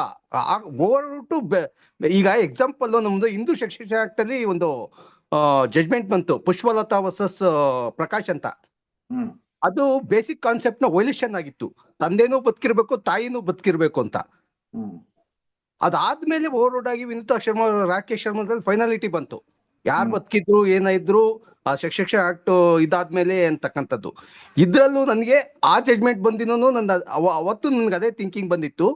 ಇದಕ್ಕೆ ಅದನ್ನೇ ಕೋಟ್ ಮಾಡಿ ಇದು ಇನ್ ಪರ್ಕ್ಯೂರಿಯಂ ಆಗುತ್ತೆ ಅಂತಕ್ಕಂಥದ್ದು ನನ್ನ ಭಾವನೆ.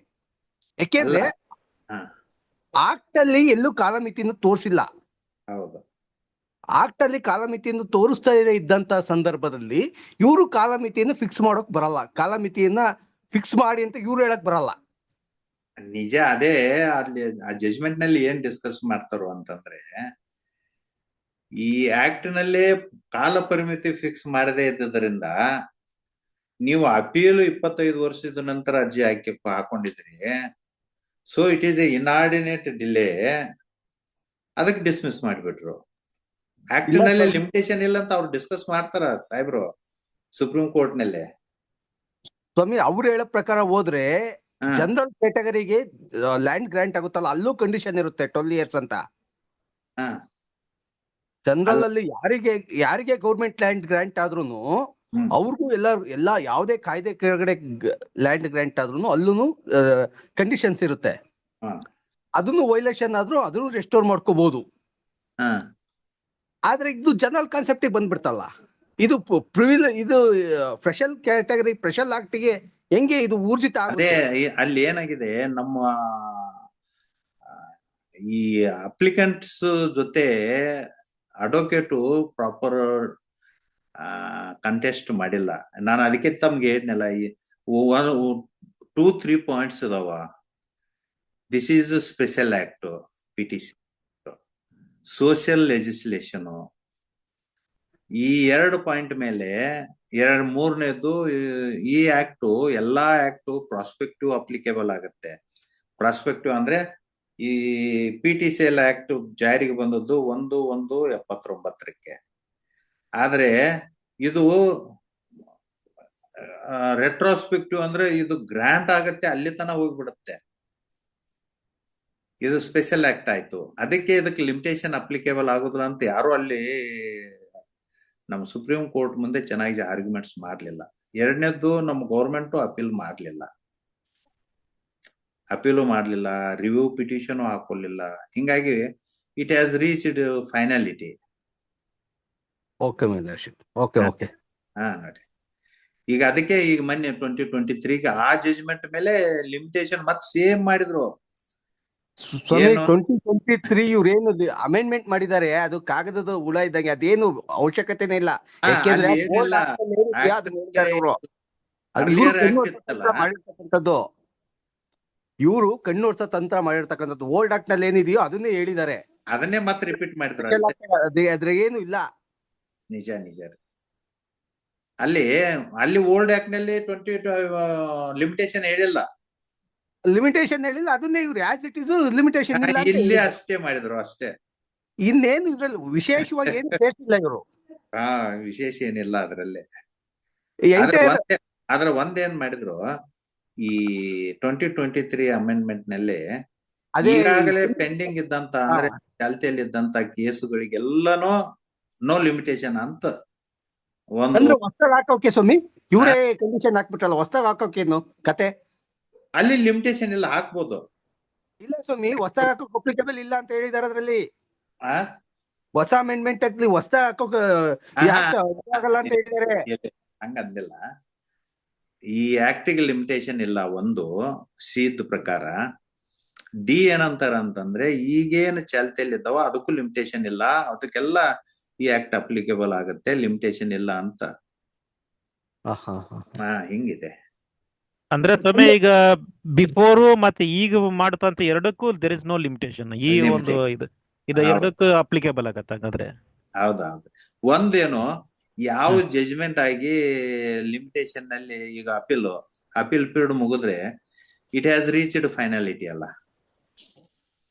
ಆರ್ಡರ್ಸ್ ಆಗಿರ್ತಾವ, 8-10 ವರ್ಷ ಆಗ್ಬಿಡುತ್ತೆ ಜಜ್ಮೆಂಟ್, ಅದ್ರ ಮೇಲೆ ಅಪೀಲ್ ಹೋಗೋದಿಲ್ಲ, ಅದ್ರ ಮೇಲೆ ಏನು ಸ್ಟೆಪ್ಸ್ ತಗೋದಿಲ್ಲ. ಅಂತವ್ ಏನ್ ರೀಚ್ ಆಗಿದಾವಲ್ಲ ಫೈನಾಲಿಟಿ, ಅವನ್ನ ಮತ್ತೆ ಕ್ವಶನ್ ಮಾಡಕ್ ಬರಲ್ಲ. ಇದೊಂದು ನಮ್ಗ ಅದೊಂದು ತೊಂದ್ರೆ ಆಗಿದೆ. ಇದೇ ಫೈನಲ್ ಈಗ ಜಜ್ಮೆಂಟ್ ಆಯ್ತು ಈಗ. ನೋಡಿ ಹಿಂಗ ಈಗ ಇದೇನು ಮಾಡಕ್ ಆಗಲ್ಲ, ಈಗ ಮುಂದೆ ಹೋಗಲ್ಲ, ಅದೇ ಜಜ್ಮೆಂಟ್ ಕನ್ಸಿಡರ್ ಮಾಡ್ತಾರೆ ಈಗ. ಯಾವ್ದು ಅಲ್ಲ, ಈಗೇನು 23 ಏನು ಜಜ್ಮೆಂಟ್ ಆಗಿದೆ ಅದನ್ನ ಅಪೀಲ್ ಅಲ್ಲಿ ಕ್ವಶನ್ ಮಾಡಕ್ ಬರ್ತಾ ಇಲ್ಲ ಅಲ್ಲಿ. ಅದು ಸೇಮ್ ಏನಿಲ್ಲ. ಈಗ 2023 ರಿಟ್ ಪಿಟಿಷನ್ ಪೆಂಡಿಂಗ್ ಇದೆ. ಆ ರಿಟ್ ಪಿಟಿಷನ್ ಮೇಲೆ ಏನ್ ಆರ್ಡರ್ ಆಗುತ್ತೆ ಅದ್ರ ಮೇಲೆ final. Division bench justice Anjaria chief justice ಅವರು, ಎರಡನೇದು ಅರವಿಂದ್ ಸಾಹೇಬ್ರ ಇದ್ದಂತ ಜಜ್ಮೆಂಟು ನೆಕ್ಕಟ್ಟಿ ರಾಮಂದ ಜಜ್ಮೆಂಟ್ನೇ ಅದೇ ಪ್ರಿನ್ಸಿಪಲ್ ಅಪ್ಲಿಕೇಬಲ್ ಮಾಡಿದ್ರು ಇದಕ್ಕೆ. ಅದು ಅದ್ರ ಮೇಲೆನೂ ಅಪೀಲ್ ಹೋಗಿದಾರ. ಎರಡನೇದು ಈಗ ದೇವದಾಸ್ ಸಾಹೇಬ್ರ ಜಜ್ಮೆಂಟ್ ಒಂದು ಬಂತು, ಪಿಟಿಷನರ್ಗೆ ಒಂದ್ಸಲ ಗ್ರಾಂಟ್ ಆಗಿತ್ತು, ಅಂದ್ರೆ ಸಾರಿ ಅದು PTCL ಆಕ್ಟ್ ಕೆಳಗೆ ಗ್ರಾಂಟ್ ಆಗಿದ್ದ ಜಮೀನು ಸೇಲ್ ಮಾಡಿದ್ರು. ಅದು ಸೇಲ್ ಆದ ನಂತರ ರಿಸ್ಟೋರ್ ಮಾಡ್ಕೋತಾರ AC ಮುಂದೆ ಅಪ್ಲಿಕೇಶನ್ ಹಾಕೊಂಡು, ಅದನ್ನು ಮತ್ತೆ ಸೇಲ್ ಮಾಡ್ತಾನೆ. ಆ ಸೇಲ್ ಮಾಡಿದ್ ಮತ್ತೆ ನನಗೆ ರಿಸ್ಟೋರ್ ಮಾಡ್ಬೇಕು ಅಂತ ಅಪ್ಲಿಕೇಶನ್ ಹಾಕ್ತಾನ, ಅದನ್ನು AC ರಿಸ್ಟೋರ್ ಮಾಡ್ತಾರ ಈ ಹೊಸ ಆಕ್ಟ್ ಪ್ರಕಾರ. ಆ ನಂತರ DC ಮುಂದೆ ಹೋಗ್ತಾರ, AC ಅವರ ಆರ್ಡರ್ ಕನ್ಫರ್ಮ್ ಆಗುತ್ತೆ. ಆ DC ಅವರ ಆರ್ಡರ್ ಮೇಲೆ ರಿಟ್ ಹೋಗ್ತಾರ. ರಿಟ್ ನಲ್ಲಿ ದೇವದಾಸ್ ಸಾಹೇಬ್ರು ಹೋಗ್ತಾರ. 2023 ಆಕ್ಟ್ ಪ್ರಕಾರ ಲಿಮಿಟೇಷನ್ ಇಲ್ಲ, ರಿಸ್ಟೋರ್ ಮಾಡಿದ್ದು ಸರಿ ಇದೆ ಅಂತ ಜಜ್ಮೆಂಟ್ ಮಾಡ್ತಾರ. ಅದ್ರ ಮೇಲೆ ಈಗ ರಿಟ್ ಅಪೀಲ್ ಹೋಗಿದಾರ. ಆ ರಿಟ್ ಅಪೀಲ್ ಏನಾಗುತ್ತೆ, ಎರಡನೇದು 2023 ಮೇಲೆ ಏನ್ ರಿಟ್ ಹಾಕಿದಾರ, ಆ ಎರಡು ಜಜ್ಮೆಂಟ್ ಮೇಲೆ ನಮಗ ಲೇಟೆಸ್ಟ್ ಸ್ಟೇಟಸ್ ಆಫ್ ಲಾ ಗೊತ್ತಾಗತ್ತೆ. ಅದೇ ಈಗ ಫೈನಲ್ ಜಡ್ಜ್ಮೆಂಟ್ ಆದ್ರೆ ಗೊತ್ತಾಗತ್ತೆ ಸ್ವಾಮಿ ಏನು ಇವು ಇನ್ನೂ ಕಾಂಟ್ರವರ್ಸಿ ಹಂಗೆ ಪೆಂಡಿಂಗ್ ಇದೆ ಅಲ್ಲ. ಅದೇ ನೋಡ್ರಿ, ಅದು ಫೈನಲೈಸ್ ಆಗೋವರೆಗೂ ಏನಂತ ಗೊತ್ತಾಗಲ್ಲ ಈಗ. ಗೊತ್ತಾಗಲ್ಲ. ಅದೇ ಸ್ವಾಮಿ ಗೊಂದಲ ಇರೋದು ಈಗ. ಬೇರೆದಕ್ಕೆ ನಾವು ಹಾಕ್ಬೇಕಾ, ಇದು ಅಪ್ಲಿಕೇಬಲ್ ಆಗತ್ತಾ ಆಗಲ್ಲ ಅನ್ನೋ ಗೊಂದಲ ಈಗ ಹಂಗೆ ಇರೋದ್ರಿಂದ ತುಂಬಾ ಸಮಸ್ಯೆ ಇದೆ. ಆ ರಿಟ್ ಪಿಟಿಷನ್ ಆರ್ಡರ್ಸ್ ಏನಾಗತ್ತೆ ಅದ್ರ ಮೇಲಿಂದ ಈಗಾಗಲೇ 10,000 ಕೇಸ್ ಪೆಂಡಿಂಗ್ ಇದಾವಂತೆ. AC DC ನಮ್ಮ ಸಿವಿಲ್ ಕೋರ್ಟು, ಹೈಕೋರ್ಟು ತುಂಬಾ ಇದೆ ಸ್ವಾಮಿ. AC DC ಮುಂದೆ ಇದೆ ಸೇಮ್ ಕೇಸು, PTCL ಕೇಸ್ ಎಲ್ಲ ನಿಕ್ಕಟ್ಟಿ ರಾಮ ಲಕ್ಷ್ಮಿ ಕೇಸ್ ಜಜ್ಮೆಂಟ್ ಇಟ್ಕೊಂಡು ಎಲ್ಲ ಒಂದು 10,000-15,000 ಕೇಸ್ ಡಿಸ್ಮಿಸ್ ಮಾಡಿದಾರಂತೆ. ಹೌದು ಸ್ವಾಮಿ, ಅದು ಏನ್ ಒಂದು ಸಿಕ್ಕಿದ್ರೆ ಅದೇ ಬೇಸಿಸ್ ಮೇಲೆ ಎಲ್ಲ ಕನ್ಫರ್ಮ್ ಮಾಡ್ಬಿಡ್ತಾರ ಆರ್ಡರ್. ಹೌದೌದ್ರಿ. ಈಗ ಮೊನ್ನೆ ಈಗ ಆಕ್ಚುಲಿ ಲಿಮಿಟೇಷನ್ ಮೇಲೆ ಕ್ವಶನ್ ಮಾಡಿದ್ದ ಎರಡೇ ಕೇಸು, ಒಂದು ನಿಕ್ಕಂಟಿ ರಾಮ ಕೇಸು, ಇನ್ನೊಂದು ಈ ಎರಡು ಜಜ್ಮೆಂಟ್ ಹಿಡ್ಕೊಂಡ್ರ. ಉಳಿದ ಜಜ್ಮೆಂಟ್ಸ್ ಎಲ್ಲ ಲಿಮಿಟೇಷನ್ ಅಪ್ಲಿಕೇಬಲ್ ಆಗೋದಿಲ್ಲ ಅಂತ ಹೇಳಿದ್ದು ಯಾವ್ದೊಂದು ಕನ್ಸಿಡರ್ ಮಾಡಿಲ್ಲ. ಏನ್ ಮಾಡ್ತೀರಿ ಈಗ ನೋಡ್ರಿ, ಸೆಕ್ಷನ್ 5C ಕಾಲ ಪರಿಮಿತಿ ಇಲ್ಲ ಅಂತ ಇದರಲ್ಲಿ ತಗೊಂಡಿತ್ತು ಹೊಸ ಅಮೆಂಡ್ಮೆಂಟ್.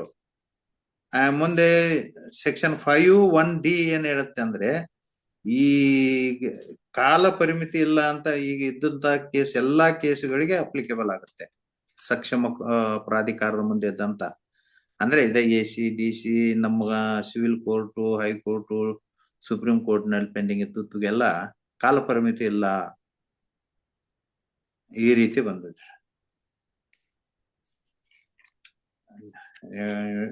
ಎರಡೇ ಕೇಸ್ ಲಿಮಿಟೇಷನ್ ಮೇಲೆ ಡಿಸ್ಮಿಸ್ ಆಗಿತ್ತು. ಒಂದು ನಿಕ್ಕಂಟಿ ರಾಮ, ಇನ್ನೊಂದು ಯಾವ್ದೋ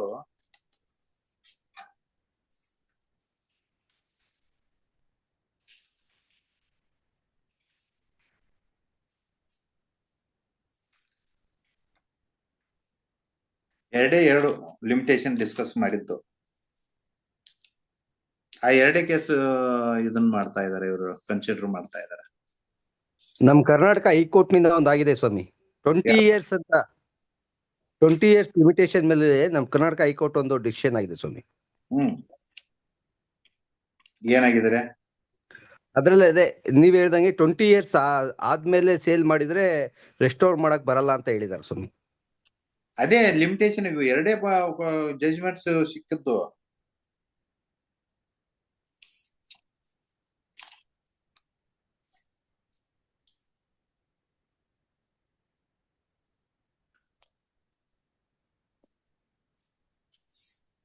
ಇನ್ನೊಂದು ಒಂದು ಜಜ್ಮೆಂಟು ಪುರುಷೋತ್ತಮ್ ಸರ್ ಆಯ್ತಾ? ಎಲ್ಲ ಜಡ್ಜ್ಮೆಂಟ್ಸ್ ಗಳು ಕಳಿಸ್ಕೊಡಿ ಸರ್, ನಾನು ಗ್ರೂಪ್ ಗಳಲ್ಲಿ ಹಾಕ್ತೀನಿ. ಎಸ್ ಸರ್, ಜಡ್ಜ್ಮೆಂಟ್ಸ್ ಗಳು ಕಳಿಸ್ಕೊಡಿ, ನಾನು ಗ್ರೂಪ್ ನಲ್ಲಿ ಹಾಕ್ತೀನಿ sir. Best idea sir. Purushottam sir ಕಳ್ಸ್ಬಿಟ್ರೆ ಆ ಗ್ರೂಪ್ ಅಲ್ಲಿ ಹಾಕೊಂಡ್ರೆ ನಾವು ಅದೆಲ್ಲ ಪ್ರಿಂಟ್ ಔಟ್ ತಗೊಂತೀವಿ ಸರ್. ಎಲ್ಲ ಯೂಸ್ಫುಲ್ ಆಗುತ್ತೆ ಎಲ್ರಿಗೂ. Best idea. ಕಳಿಸ್ಕೊಡಿ ಸರ್, ಕಳಿಸ್ಕೊಡಿ ಸರ್. ಈಗ ಸಬ್ಜೆಕ್ಟ್ ಹೊರತುಪಡಿಸಿ ಪ್ರಶ್ನೆಗಳು ಕೇಳ್ಬೋದಾ ಸರ್? ಕೇಳಿ ಸರ್. ಒಬ್ರು ಸೈಯದ್ ರಯಾನ್ ಅಂತ ಒಬ್ರು ಇದ್ದಾರೆ, ಹಾ ಅವ್ರದ್ದೇನೋ ಪ್ರಶ್ನೆ ಇದೆಯಂತೆ. ಸೈಯದ್ ಸರ್ ರಯಾನ್ ಅವ್ರ ಪ್ರಶ್ನೆ ಕೇಳಿ ಸರ್. ಸರ್ ಒಂದು ಕಮರ್ಷಿಯಲ್ ಇದಿದೆ, ರೋಡ್ ಇದೆ, ಅಲ್ಲಿ ಕಮರ್ಷಿಯಲ್ ಪ್ರಾಪರ್ಟೀಸ್ ಇದೆ. ಅಲ್ಲಿ ಒಂದು ಮನೆ ಅವರು ಯೂಸ್ ಮಾಡ್ತಿದ್ದಿಲ್ಲ, ಲಾಕ್ ಹಾಕಿಟ್ಟಿದ್ರು, ಒಂದು 30 ವರ್ಷದಿಂದ ಹಾಗೆ ಇತ್ತು. ಅವ್ರು ಏನ್ ಮಾಡೋದು, ಕೆಲವ್ರು ಏನ್ ಮಾಡೋದು ಅಂದ್ರೆ ಅದು ತರಕಾರಿ ಮಾಡ್ತಾರಲ್ಲ, ಮೊದ್ಲೇ ಬುಟ್ಟಿ ಇಟ್ಕೊಂಡ್ಬಿಟ್ಟು ರೋಡ್ ಮೇಲೆ ತರಕಾರಿ ಮಾಡ್ತಾ ಇದ್ರು. ಮನೆ ಮುಂದ್ಗಡೆ ಫುಟ್ಪಾತ್ ಇರತ್ತಲ್ಲ ಅದರಲ್ಲಿ ಹ್ಮ್ ಆ ಪುಟ್ಟಿ ರಾತ್ರಿ ತಗೊಂಡ್ ಹೋಗೋರು. ಆಮೇಲೆ ಏನ್ ಮಾಡೋದು ಅಂದ್ರೆ ಗಾಡಿ ತಂದು ಇಟ್ಕೊಂಡ್ರು, ಹ್ಮ್ ಅದು 4 ಇದ್ರದ್ದು. ಒಟ್ಟು ಆಮೇಲೆ ಈಗ ಏನ್ ಮಾಡಿದ್ರೆ ಗಾಡಿ ತೆಗೆದ್ಬಿಟ್ಟು ಈಗ ಅದಕ್ಕೆ ಪರ್ಮನೆಂಟ್ ಆ ಗಾಡಿನೇ ಫಿಕ್ಸ್ ಮಾಡ್ಬಿಟ್ಟಿದ್ದಾರೆ ಆ ಫುಟ್ಪಾತಿಗೆ. ಹ್ಮ್ ಈಗ ನಮ್ಮ ಕ್ಲೈಂಟ್ ಒಬ್ರು ಪ್ರಾಪರ್ಟಿನ ಪರ್ಚೇಸ್ ಮಾಡಿದ್ದಾರೆ. ಅಲ್ಲಿರೋ ತರಕಾರಿ ಮಾರೋರು ಕೇಸ್ ಹಾಕ್ತೀವಿ ಅಂತ ಹೇಳ್ಬಿಟ್ಟು ದಾವೆ ಹಾಕ್ತೀವಿ ಅಂತ ಹೇಳ್ತಿದ್ದಾರೆ.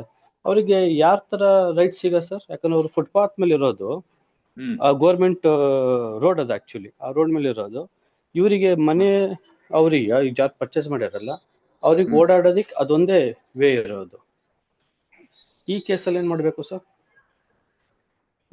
ನಿಮ್ಮ ಒಪಿನಿಯನ್. ಮುನ್ಸಿಪಲ್ ಕಾರ್ಪೊರೇಷನ್ ಎಲ್ಲಿ ಬೆಂಗಳೂರು ಅಥವಾ ಬೇರೆ ಕಡೆ? ಇದು ಶಿವಮೊಗ್ಗ ಸರ್. ಮತ್ತ ಯಾವ ಕನ್ಸರ್ನ್ ಅಥಾರಿಟಿಗೆ ಒಂದು ಅಪ್ಲಿಕೇಶನ್ ಹಾಕಿ ಅದನ್ನ ರಿಮೂವ್ ಮಾಡಿಸ್ರಲ್ಲ. ಅಷ್ಟೇನಲ್ಲ ಸರ್, ಅವ್ರದ್ದು ಕೇಸ್ ಇದು, ಅವರಿಗೆ ಇದು ಈಸ್ಮೆಂಟ್ ರೈಟ್ಸ್ ಬರಲ್ಲ ಸರ್. ಅವ್ರಿಗೆ ಹೆಂಗ್ ಬರುತ್ತೆ ಗೌರ್ಮೆಂಟ್ ರೋಡ್?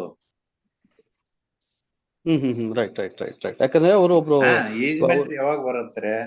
ನಿಮ್ ಪ್ರಾಪರ್ಟಿ ಇರಬೇಕು, ನಿಮ್ ಪ್ರಾಪರ್ಟಿಗೆ ಹೋಗೋದು ಬರೋದಕ್ಕೆ ನಿಮ್ಮ ಅನುಕೂಲಕ್ಕೆ ತೊಂದರೆ ಆಗ್ತಿತ್ತಂದ್ರೆ ಈಸ್ಮೆಂಟ್ ರೈಟ್ ಅಪ್ಲಿಕೇಬಲ್ ಆಗುತ್ತೆ. ರೈಟ್. ಇದು ಗೌರ್ಮೆಂಟ್ ರೋಡ್ ಅಲ್ಲ. ಹೌದು, ಗೌರ್ಮೆಂಟ್ ರೋಡ್. ನಿಮ್ದೆಲ್ಲಿದೆ ಅಲ್ಲಿ ಪ್ರಾಪರ್ಟಿ? ನಿಮ್ಗೆ ಈಸ್ಮೆಂಟ್ ಹೆಂಗ್ ಬರುತ್ತೆ? ನಿಮ್ಗಲ್ಲ, ಆಪೋಸಿಟ್ ಅವ್ರು ಬರಲ್ಲ. Street vendor. Right right. ಅವ್ರು ಆಪೋಸಿಟ್ ಯಾರು ಫೋನ್ ಮಾಡಿದ್ರು, ಅವ್ರು ಯಾರು ಅಪಾಯಿಂಟ್ ಮಾಡ್ಯಾರಂತೆ, ದಾವೆ ಹಾಕಿಲ್ಲ. ಅವರು ಫೋನ್ ಮಾಡ್ಬಿಟ್ಟು ಅದು ಈಸ್ಮೆಂಟ್ ರೈಟ್ ಬರುತ್ತೆ ಅಂದ್ರೆ, ನಾನು ಈಸ್ಮೆಂಟ್ ರೈಟಿಗೆ ಅಪ್ಲಿಕಬಿಲಿಟಿನೇ ಬರಲ್ಲ, ಅದು ಈಸ್ಮೆಂಟ್ ರೈಟ್ ಅಪ್ಲಿಕಬಿಲಿಟಿ ಬರಲ್ಲ. ಪ್ರಾಪರ್ಟಿ ಇದ್ದು ಆ ಪ್ರಾಪರ್ಟಿಗೆ ನಾವು ಹೋಗೋದು ಬರೋದಕ್ಕೆ ಏರಿಗೆ ನಮ್ಗೆ ತೊಂದರೆ ಆಗುತ್ತೆ ಅಂದ್ರೆ ಅದು ಈಸ್ಮೆಂಟ್ ರೈಟ್ ಬರುತ್ತೆ. ಇವ್ರು ಇರೋದೇ ಗೌರ್ಮೆಂಟ್ ಪ್ರಾಪರ್ಟಿ. Right sir. ಇದನ್ನ ಎಕ್ಸ್ಪ್ಲೇನ್ ಮಾಡಿದಕ್ಕೆ ಅವ್ರು ಇಲ್ಲ ನಾವು ದಾವೆ ಹಾಕ್ತೀವಿ ಅಂದ್ರು. ಅದು ಈಗ ಒಂದು ಆಪರ್ಚುನಿಟಿ ಇದ್ರತ್ತಲ್ಲ, ನಿಮ್ಮ ಹತ್ರ ಒಂದು ಮಾತು ಕೇಳ್ಕೊಂಡ್ಬಿಟ್ಟೆ. Thank you sir. ಒಂದು ಕೇವಿಯಟ್ ಅಪ್ಲಿಕೇಶನ್ ಹಾಕ್ಬಿಡಿ, ಸ್ಟೇ ಕೊಡಬಾರ್ದು ಅಂತ. Right right right sir. ಹೌದು, ಒಂದು ಕೇವಿಯಟ್ ಹಾಕೊಂಡ್ಬಿಟ್ರೆ ಒಂದು ಅಬ್ಜೆಕ್ಷನ್ ಬರಲ್ಲ. ಕೇಳಲ್ದೇನೆ ಸ್ಟೇ ಕೊಡಬಾರ್ದು ಅಂತ. ಹೌದು sir, good. Okay sir, good point. ಅದೊಂದು ಹಾಕೊಂಡ್ಬಿಡ್ತೀನಿ ಸರ್.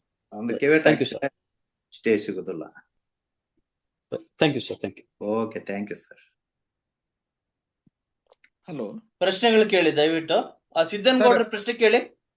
ಸರ್ ಏನಿಲ್ಲ, ನನಗೊಂದು ಡೌಟ್. ಈ PTCL ಆಕ್ಟ್ ಏನಿದೆ ಕೇವಲ ಗ್ರಾಂಟೆಡ್ ಲ್ಯಾಂಡ್ ಗೆ ಅಷ್ಟೇ ಅಪ್ಲೈ ಆಗ್ತದೋ ಅಥವಾ ಎಲ್ಲ SC ST ಇವ್ರಿಗೆ ಎಲ್ಲರಿಗೂ ಅವರು ಇನ್ಹೆರಿಟೆನ್ಸ್ ಮೂಲಕ ಬಂದು ಆಸ್ತಿಗೂ ಅಪ್ಲೈ ಆಗ್ತದೋ?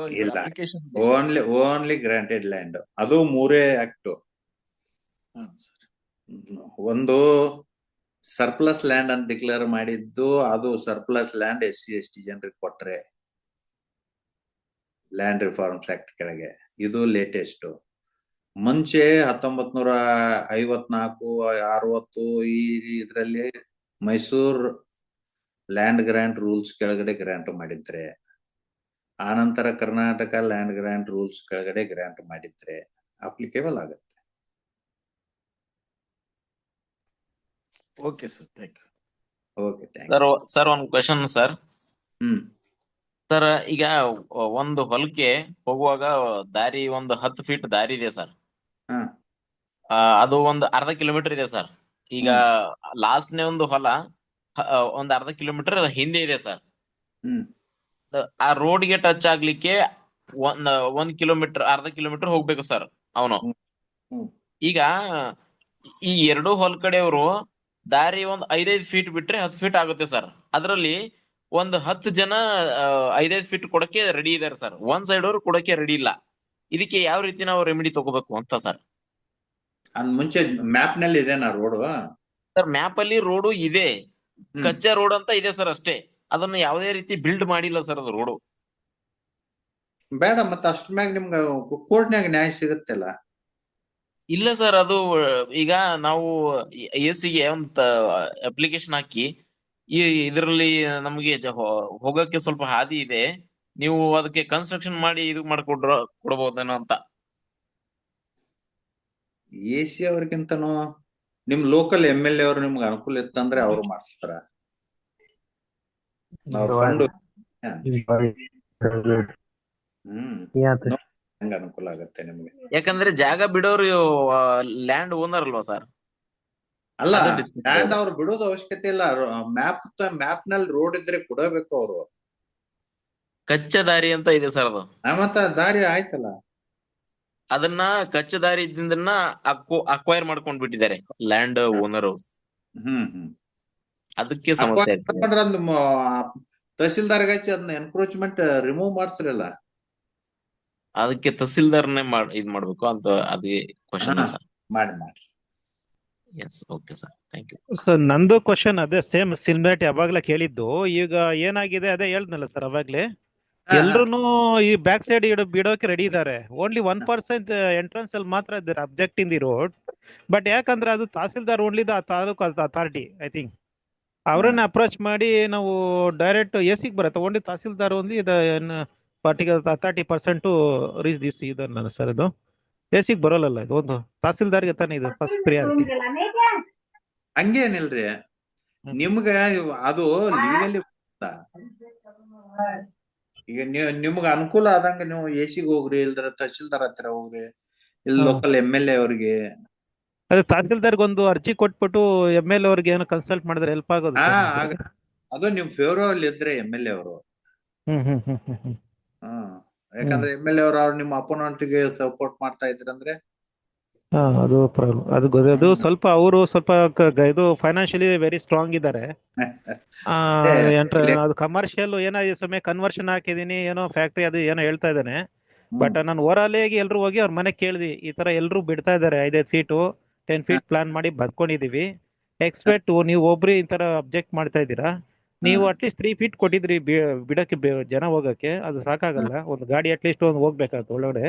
ಇನ್ನು 6 ಫೀಟ್ ನೀವು ಕೊಟ್ರೆ, ಇನ್ನು ಪಕ್ಕದಲ್ಲಿ 6 ಫೀಟ್ ಕೊಟ್ರೆ 12 ಫೀಟ್ ಆರಾಮಾಗಿ ಹೋಗತ್ತೆ ಅಂತಂದ್ರೆ, ನೋ ಇದು ನಾನು ಇದು ಕಮರ್ಷಿಯಲ್ ಅಂಡ್ ಕನ್ವರ್ಷನ್ಗೆ ಹಾಕಿದ್ದೀನಿ DC ಮುಂದೆ, ಇದು ನಾನು 1 ಫೀಟು ಬಿಡಕ್ಕಾಗಲ್ಲ ಅಂತ ಅವರು ಡಿಮಾಂಡ್ ಓವರಾಲ್ ಆಗಿ ಹೇಳ್ಬಿಟ್ರು. ಹಾಗಾಗಿ ಈಗ ಆಪ್ಷನ್ ಏನ್ ಮಾಡೋದಂತ ನಾನು ಒಂದು ಸಜೆಷನ್ ಕೇಳಿ ಸ್ವಾಮಿ. ಒಂದು ತಹಸೀಲ್ದಾರ್ ಕೋರ್ಟ್ ಇದ್ ಮಾಡೋದು, ಇಲ್ಲೇನೆ ನೀವು ಹೇಳ್ದಂಗೆ ಒಂದು ಇದಕ್ಕೆ ಅಪಾಯಿಂಟ್ ಮಾಡ್ಕೊಂಡು, ಅದೇ ಬೆಸ್ಟ್ ಸಜೆಷನ್. ತಹಸೀಲ್ದಾರ್ ಅರ್ಜಿ ಕೊಟ್ಬಿಟ್ಟು MLA ಕಡೆ ಒಂದು ಇದ್ ಮಾಡ್ಬೇಕು. ಅದರ್ವೈಸ್ ಈಸಿಮೆಂಟ್ ರೇಟ್ಸ್ ಅಲ್ಲಿ ಹಾಕೋಬೇಕು, 2 ಆಪ್ಷನ್ಸ್. ಏನಂದ್ರೆ ಕೋಆಪರೇಟ್ ಮಾಡ್ತಾ ಇಲ್ಲ ಸ್ವಾಮಿ. ಬ್ಯಾಕ್ ಸೈಡ್ ಅವರು ಎಲ್ಲಾರು ರೈತರು ಒಬ್ಬೊಬ್ರು ಏನೋ ಭಯ ಪಡ್ತಾರೆ, ಏನಾಗತ್ತೆ ಮತ್ತೆ ಕೋರ್ಟ್ ಓಡಾಡೋದು ಅದು ಇದಂತೆ. So they are not interested some people. ಯಾಕೆ ಅದು ಎಲ್ಲರೂ ಕೋಆಪರೇಟ್ ಮಾಡ್ತಾರೆ. ಅದೇ ಕ್ವಶನ್ ಸರ್, ಇವ್ರ ಅಂದಂಗೆ ಸರ್. ಅದೇ ಸ್ವಾಮಿ, ಈಗ ಏನಾಗಿದೆ, they are not all farmers not cooperating with us. So ಅದಾದ್ರೆ ಏನಾಗುತ್ತೆ, ವಿ ಕ್ಯಾನ್ ಮೂವ್ ಏನಾಗಿದೆ, ಜಮೀನು ರೇಟ್ ಹೆಚ್ಚಾಗ್ಬಿಡ್ತು. ಅದೇ ಪ್ರಾಬ್ಲಮ್ ಆಗಿದೆ, ಅದು ಸ್ವಲ್ಪ ಪ್ರಾಬ್ಲಮ್ ಆಗ್ತಾ ಇದೆ. ಈಗ ಏನಂದ್ರೆ ಅದು ಪಕ್ಕದಲ್ಲೆಲ್ಲ ಸೈಟ್ ಕನ್ವರ್ಷನ್ಸ್ ಆಗ್ತಾ ಇದೆ ಸಮಯ ಮೇನ್ ರೋಡ್ ಅಲ್ಲಿ. ಇನ್ಸೈಡ್ ಸ್ವಲ್ಪ ಎತ್ತಾಯ್ತಂದ್ರೆ that is the problem actually. ನಿಮ್ಗೆ ಯಾರು ಕೋಆಪರೇಟ್ ಮಾಡೋದಿಲ್ಲ. ಅವರು ₹1,00,00,000 ಹಾಕಿ ನಾವು ಪರ್ಚೇಸ್ ಮಾಡಿದೀವಿ, ನಾವ್ ಯಾವ್ದು ರೋಡ್ ಬಿಡಕ್ ಆಗಲ್ಲ. ಅದೇನಿದ್ರು ನೀವೇ ನಕ್ಷೆಲ್ ಇದೆಯಾ ತೋರಿಸಿ ಅಂದ್ರೆ, ಅದು 15 years ಇಂದ ಜನರಲ್ ಆಗಿ ಹೋಗಿ ಬರ್ತಾ ಇದಾರೆ ಬಂಡಿ ಜಾಡು. ಅದು ಮೆನ್ಷನ್ ಮಾಡ್ಬೇಕಿತ್ತು, ಮಾಡಿಲ್ವೋ ಅಥವಾ ಅವ್ರು ಮಾಡಿಸ್ಬೇಕಿತ್ತು, ನಾವೇ ಅದನ್ನು ಮಾಡ್ಬೇಕಿತ್ತು. ಅವಾಗ್ಲೇ ಮಾಡ್ಬಿಟ್ಟಿದ್ರೆ ತೊಂದ್ರೆ ಇಲ್ಲ. ಈಗ ಈ ಕಮರ್ಷಿಯಲ್ ಆಗಿ ಸೈಟ್ ಆಗ್ತಾರೆ ಅಂದ್ರೆ ಸ್ವಲ್ಪ ಅವ್ರೇನೋ ಈಗ ಫ್ಯಾಕ್ಟ್ರಿ ಏನೋ ಹೊರಲಾಗ ಆಗಿದೆ ಗೊತ್ತಿಲ್ಲ ಕನ್ವರ್ಷನ್, ಬಟ್ ಮೆನ್ಷನ್ ಮಾಡ್ತಾರೆ ಕನ್ವರ್ಷನ್ ಹಾಕಿದೀನಿ DC ಮುಂದೆ ಅಲ್ಲ. ಅದೆಲ್ಲ ಸ್ವಲ್ಪ ಕಮರ್ಷಿಯಲ್ ಇದೆ. ಮ್ಯಾಪ್ ತೋರಿಸೋದಿಲ್ಲ ಅಲ್ರಿ. ಅದೇ ಸ್ವಾಮಿ, ಈಗ ಅದ್ರಲ್ಲಿ ಮ್ಯಾಪ್ ಅಲ್ಲಿ ಇಲ್ಲ. ಅದಕ್ಕೆ ಏನ್ ಮಾಡೋದು, ಸ್ವಲ್ಪ ಎಲ್ಲ ಬ್ಯಾಕ್ ಸೈಡ್ ಇರೋ ರೈಟ್ ಎಲ್ಲ ರೆಡಿ ಇದಾರೆ, ಎಕ್ಸೆಪ್ಟ್ ದಿಸ್ ಪರ್ಸನ್. ಈಗ ಅದಕ್ಕೆ ಈಗ ಹೇಳಿದ್ನಲ್ಲ, ಹಂಗೊಂದು ಸ್ಟೆಪ್ಸ್ ತೊಗೊಳ್ಳಿ. ಅದೇ ಒಂದು ತಹಸೀಲ್ದಾರ್ ಕೊಟ್ಟು ಇದು ಮಾಡ್ಬೇಕು, ಇಲ್ಲಾಂದ್ರೆ ಈಸಿಮೆಂಟ್ ರೇಟ್ಸ್ ಅಲ್ಲಿ ಫೈಲ್ ಮಾಡ್ಕೋಬೇಕಾಗತ್ತೆ.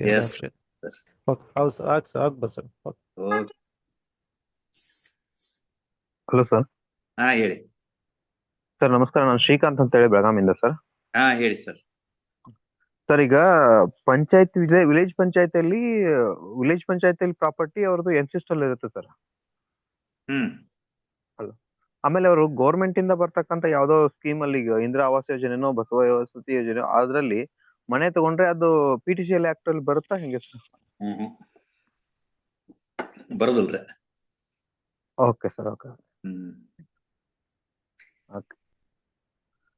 ಅಂದ್ರೆ ಅದು NCS ಎಲ್ಲ ಅವರು ಇದ್ರಲ್ಲಿ ಬರಲ್ಲ ಸರ್, ಬೇರೆ ಪರ್ಚೇಸ್ ಮಾಡ್ಬೋದು. ನೀವು ಪರ್ಚೇಸ್ ಮಾಡ್ರಲ್ಲ, ಕಂಡೀಷನ್ ಇರಬಾರ್ದು ಅಷ್ಟೇ ನೋಡಿ. ಕಂಡೀಷನ್ ಇದ್ರೆ ಪರ್ಮಿಷನ್ ತಗೊಳ್ಳಿ. ಅಂದ್ರೆ 15 years ವರೆಗೆ ಅದು ಇದನ್ನ ಮಾಡ್ಬಾರ್ದು ಅಂತ ಅವ್ರೊಂದು ಕಂಡೀಷನ್ ಹಾಕಿರ್ತಾರೆ ಅಷ್ಟೇ. ಅವ್ರ ಮನೆ ಗೌರ್ಮೆಂಟ್ ಇಂದ ಸ್ಯಾಂಕ್ಷನ್ ಆದಾಗ ಯಾವ್ದೇ ಗ್ರಾಂಟ್ ಅಥವಾ ನಿಮ್ಗೆ ಇದರಲ್ಲಿ ಮಾಡಿದ್ರೆ ಗೌರ್ಮೆಂಟ್ ಹಾ ಸರ್, ಕೆಲವೊಂದು ಕಂಡೀಷನ್ ಹಾಕಿರ್ತಾರ. ಹಾ ಸರ್, ಕಂಡೀಷನ್ ನಲ್ಲಿ ಅಲಿನೇಷನ್ ಮಾಡಕ್ಬಾರ್ದು. PTCL ಅಪ್ಲಿಕೇಬಲ್ ಆಗೋದಿಲ್ಲ, ಕಂಡೀಷನ್ ವಯೋಲೇಷನ್ ಆಗುತ್ತೆ. ನೀವು ಗೌರ್ಮೆಂಟ್ ಪರ್ಮಿಷನ್ ತಗೊಂಡು ಮಾಡ್ಕೋಬಹುದು. Okay sir, okay. Thank you sir, thank you sir. ಇನ್ನೊಂದು ಕ್ವಶನ್ ಸುಮೆ ನಾಗರಾಜ್ ಅಂತ ಹೇಳಿ, ಇನ್ನೊಂದು ಕ್ವಶನ್ ಏನಂದ್ರೆ ಜನರಲ್ ಇದು ಸುಮೆ ಇದು 1967 ಅಲ್ಲಿ ಒಂದು ಪ್ರಾಪರ್ಟಿ ಚಿಕ್ಮುರ್ಷಮ್ ಅಂತ ಪರ್ಚೇಸ್ ಮಾಡ್ತಾರೆ. ಅವ್ರಿಗೆ ಒಂದು 4 ಜನ ಇಬ್ರು ಹೆಣ್ಮಕ್ಳು 4 ಜನ ಗಂಡು ಮಕ್ಳು ಇರ್ತಾರೆ. ಬಟ್ ಒಟ್ಟು ಕುಟುಂಬ ಇದ್ದಾಗ ಪರ್ಚೇಸ್ ಮಾಡಿದ್ದು 1967 ಅಲ್ಲಿ. ಮತ್ತೆ 71 ಅಲ್ಲಿ ದೊಡ್ಡ ಮಗಳು ಅವರ ಅಳಿಯ ಇರ್ತಾರಲ್ಲ, ದೊಡ್ಡ ಮಗಳ ಗಂಡ ಅಳಿಯ, ಅವರಿಗೆ 1000 rupeesಗೆ ಅಂತೇಳಿ ಬೇರೆ ಕಡೆ ಪರ್ಚೇಸ್ ಮಾಡಕ್ಕೆ 1000 ರೂಪಾಯಿ ಸಾಲ ತಗೊಂಡಿರ್ತಾರೆ. ಅದಕ್ಕಾಗಿ ಬೇರೆ ಕಡೆ ಇನ್ನೊಂದು 1.5 ಹೊಲ ಇರುತ್ತೆ, 1.5 ಎಕರೆ. ಅದನ್ನ ಇದ್ರಲ್ಲಿ ಬೇಡಮ್ಮ ಗಂಡ್ಮಕ್ಳು ಇಲ್ಲ ಅಂತ ಹೇಳಿ 1.5 ಎಕರೆ ಸಪರೇಟ್ ಇತ್ತಲ್ಲ, ಅದನ್ನ ಇವರು ಅವ್ರ ಹಸ್ಬೆಂಡ್ಗೆ ಅಂದ್ರೆ ಅಳಿಯನ್ಗೆ 1000 ರೂಪಾಯಿಗೆ 71 ಅಲ್ಲಿ ಅವ್ರಿಗೆ ಸೇಲ್ ಡೀಡ್ ಮಾಡ್ತಾರೆ 1000 rupeesಗೆ ಅಂತ. ಇದೇ ಸೇಲ್ ಡೀಡ್ ಅಂತ ಇದೆ ಅದು EC-ನಲ್ಲಿ, ಬಟ್ ಅದು ಎಕ್ಸಿಕ್ಯೂಟ್ ಮಾಡದಂಗೆ ಕಾಣ್ತಾ ಇದೆ. ಬಟ್ ಓಲ್ಡ್ ಸೇಲ್ ಡೀಡ್ ಇದೆ ಸರ್, ನೋಡಿದೆ EC-ನಲ್ಲಿ ಬಂದಿದೆ. 1000 ರೂಪಾಯಿಗೆ ಮಾಡ್ಕೊಟ್ಟಿದೀನಿ ರಿಜಿಸ್ಟರ್ ಅಂತ. ಬಟ್ ಅಲ್ಲಿಂದ ಏನಾಗಿದೆ, ಅವರು ಆಕ್ಚುಲಿ ಮಗಳು ಕೊಡ್ಬೇಕು ಮಾಡ್ಕೊಳ್ಳಿ, ಅಳಿಯನ್ಗೆ ಸೇಲ್ ಡೀಡ್ ಆಗಿದೆ 1000 ರೂಪಾಯಿಗೆ. ಅವಾಗ 71 ಅಲ್ಲಿ 2000 ಅವ್ರ ಮಗಳನ್ನೇ ಇವರು ಇನ್ನೊಬ್ರು ಮದುವೆ ಮಾಡ್ಕೊಂಡಿದ್ದಾರೆ, ತಹಸೀಲ್ದಾರ್ ಅಂತ. ಒಂದು ಎರಡನೇ ಅವರ ಮಗನೇ ಮಾಡ್ಕೊಂಡಿದ್ದಾರೆ, ಅಕ್ಕನ ಮಗಳನ್ನ. ಹಾಗಾಗಿ ಏನಾಗಿದೆ, ಇವರು ತಹಸೀಲ್ದಾರ್ ಇದ್ದಾಗ ಏನಾಗಿದೆ 71 ಅಲ್ಲಿ ಅವರು ಒಂದು ಸೇಲ್ ಡೀಡ್ ಆಗಿರೋದು 1000 ರೂಪಾಯಿಗೆ. ಇವರು ಪೊಸಿಷನ್ಗೆ ನಾಲೆಜ್ ಬಂದಿರಲಿಲ್ಲ. ಹಾಗೆ 2012 ವರೆಗೂ ಯಾರು ಚಿಕ್ಮುನ್ಸ್ವಾಮಿ ಯಾರಿದ್ರು ಅವರೇ ಪೊಸಿಷನ್ ಇದ್ದಾರೆ. ಓನ್ಲಿ ಸೇಲ್ ಡೀಡ್ ಆಗದೆ, ಅದು ಬಿಟ್ರೆ ಪೊಸಿಷನ್ ಅವರೇ ಕಲ್ಟಿವೇಶನ್ ಮಾಡ್ತಾರೆ, ಅವರೇ ಖಾತಾ ಎಕ್ಸ್ಟ್ರಾ ಎಲ್ಲ ಅವರ ಹೆಸರಲ್ಲಿದೆ, ಚಿಕ್ಮುನ್ಸ್ವಾಮಿ ಹೆಸರಲ್ಲೇ. ಅಳಿಯಂಗ್ ಮಾತ್ರ ಟ್ರಾನ್ಸ್ಫರ್ ಮಾತ್ರ ಒಂದು ಸೇಲ್ ಡೀಡ್ ಬಿಟ್ರೆ ಬೇರೆ ಏನಿಲ್ಲ ಪೊಸಿಷನ್ ಇಲ್ಲಿ. ಇವರೇ ಮಾಡ್ಕೋತಾರೆ, ಇವ್ರ ಪೊಸಿಷನ್ ಅವ್ರ ಮಕ್ಕಳೇ ಮಾಡ್ತಾ ಇದ್ದಾರೆ. 2012 ವರೆಗೂ ಅವರೇ ಪೊಸಿಷನ್ ಇದ್ರು. ಮತ್ತೆ 2012 ಏನ್ ಮಾಡ್ತಾರೆ, ಇವರು ತಹಸೀಲ್ದಾರ್ ಅವ್ರ ಎರಡನೇ ಮಗಳಲ್ಲ ಮದುವೆ ಆಗಿರೋದು. ಹಾಗಾಗಿ ಮೊಮ್ಮಗಳಾಗ್ತಾಳೆ ಚಿಕ್ಮುನ್ಸ್ವಾಮಿಗೆ. ಮೊಮ್ಮಗಳಿಗೆ ಏನ್ ಮಾಡ್ತಾರೆ, ಡೈರೆಕ್ಟ್ ಪೌತಿ ಕಥೆ ಮಾಡ್ಬಿಡ್ತಾರೆ. ಯಾರು ಚಿಕ್ಮುನ್ಸ್ವಾಮಿ ಡೈರೆಕ್ಟ್. ಆಕ್ಚುಲಿ ಏನ್ ಮಾಡ್ತಾರೆ, ಅಣಿಗಿರಪ್ಪನ್ಗೆ ಇವ್ರ ಖಾತಾ ಮಾಡ್ಕೊಂಡು ಮಕ್ಕಳಿಗೆ ಕೊಡ್ಬೇಕಾಗಿತ್ತು ಆಕ್ಚ್ ಪರ್ ದಿ ಲೀಗಲ್. ಇವ್ರು ಮಾಡ್ಕೊಂಡಿಲ್ಲ, ಬರೀ ಸೇಲ್ ಡೀಡ್ ಬಿಟ್ಟರೆ ಬೇರೆ ಏನಿಲ್ಲ. ಪೊಸಿಷನ್ ಅವ್ರ ಇದ್ರೆ ಅವ್ರ ಮಕ್ಕಳೇ ವ್ಯವಸಾಯ ಮಾಡ್ತಾ ಇದಾರೆ, ಅವ್ರ ಖಾತೆ ಗೀಸ ಟ್ಯಾಕ್ಸ್ ಎಲ್ಲ ಅವ್ರ ಹೆಸರಲ್ಲಿ, ಚಿಕ್ಮುನ್ಸ್ವಾಮಿ ಹೆಸರಲ್ಲಿ. ಆದ್ರೆ 2012 ಅಲ್ಲಿ ಡೈರೆಕ್ಟ್ ಪೌತಿ ಖಾತೆ ಅಂತೇಳಿ ಹೆಂಡತಿ ಹೆಸರಿಗೆ ಮಾಡ್ಕೊಂಡ್ಬಿಡ್ತಾರೆ ತಹಸೀಲ್ದಾರ್ ಇದು. ಮತ್ತೆ ಅಣಗಿರಪ್ಪ ಅವ್ರಿಗೆ 5 ಜನ ಮಕ್ಳಿದ್ದಾರೆ, 2 ಜನ ಹೆಣ್ಮಕ್ಳು, 3 ಜನ ಗಂಡ್ ಮಕ್ಳು ಇದ್ದಾರೆ. ಬಟ್ ಅವ್ರ ಎರಡನೇ ಮಗಳು ಮಾತ್ರ ಇವರು ಮಾಡಿದ್ರೆ ಡೈರೆಕ್ಟ್ ಎಂಟೈರ್ ಪ್ರಾಪರ್ಟಿ ಇವ್ರ ಮಗಳು ಒಬ್ಬರೇ ಮಾಡ್ಕೊಂಡ್ಬಿಡ್ತಾರೆ ಪೌತಿ ಖಾತೆ ಅಂತೇಳಿ ಡೈರೆಕ್ಟ್. ಅಲ್ಲಿಂದ ಇವ್ರು ಪೊಸಿಷನ್ ಬಂದ್ಬಿಡ್ತಾರೆ ಇನ್ನು. ಮತ್ತೆ ಈಗ ಅವರು ಪಾರ್ಟಿಷನ್ ಸೂಟ್ ಹಾಕಿದ್ದಾರೆ ಅವರಲ್ಲಿನು. ಮತ್ತೆ ಚಿಕ್ಮುನ್ಸ್ವಾಮಿ ಮಕ್ಳು ಏನಿದ್ದಾರೆ ಅವರು ಅದ್ರ ಮೇಲೆ ಪಾರ್ಟಿಷನ್ ನಾವು ಮಾರಿಲ್ಲ ಅಂತ ಹೇಳಿ ಪೊಸಿಷನ್ ಹೋಗಿರುತ್ತೆ, ಬಟ್ ನಾವೇ ಸ್ಟಿಲ್ ಮೋಸ ಮಾಡ್ಕೊಂತ ಅವರು ಅದ್ರ ಮೇಲೆ ಒಂದು ಪಾರ್ಟಿ ಸೂಟ್ ಹಾಕಿದ್ದಾರೆ. ಈಗ ಇದು ಚಿಕ್ಮುನ್ಸ್ವಾಮಿ ಮಕ್ಕಳಿಗೆ ಇಟ್ಸ್ ಅಪ್ಲಿಕೇಬಲ್ ಆಗಲ್ಲ, ಯಾಕಂದ್ರೆ ಸೇಲ್ ಡೀಡ್ ಆಗೋದ್ರಿಂದ ಆಸ್ ಪರ್ ಸೇಲ್ ಡೀಡ್ ಪ್ರಕಾರ ಹೋದ್ರೆ ದೇ ಆರ್ ನಾಟ್ ಎಲಿಜಿಬಲ್. ಒಂದ್ ವೇಳೆ ಅಣಿಗಿರಪ್ಪನ ಮಕ್ಕಳಿಗೆ ಸೇಲ್ ಡೀಡ್ ಪ್ರಕಾರ ಹೋದ್ರೆ ಸೇಲ್ ಡೀಡ್ ಆಗಿದೆ, ಬಟ್ ಪೊಸಿಷನ್ ಇಲ್ಲ, ಖಾತಾ ಇಲ್ಲ, ಏನಿಲ್ಲ. ದೇ ಆರ್ ಇದಕ್ಕೆ ಹೇಗ್ ಸಮಯ ಇದು ಫಸ್ಟ್ ಅವರು ಚಿಕ್ಮುನ್ಸ್ವಾಮಿ ಡಿಫೆನ್ಸ್ ಹೆಂಗ್ ತಗೋತಾರ ಅದ್ರ ಮೇಲಿಂದಲ್ರಿ. ಇವ್ರ ಏನ್ ಡಿಪೆಷನ್ ತಗೊಂಡಿದ್ರಂದ್ರೆ ಸೇಲ್ ಡೀಡ್ ಆಗಿ 12 ವರ್ಷ ಆದ್ರೂ ಅವ್ರ ಪೊಸಿಷನ್ ತಗೊಂಡಿಲ್ಲ ಅಂತ ಅಂದ್ರೆ 50 years 70 ಸೇಲ್ ಆಗಿರೋದು.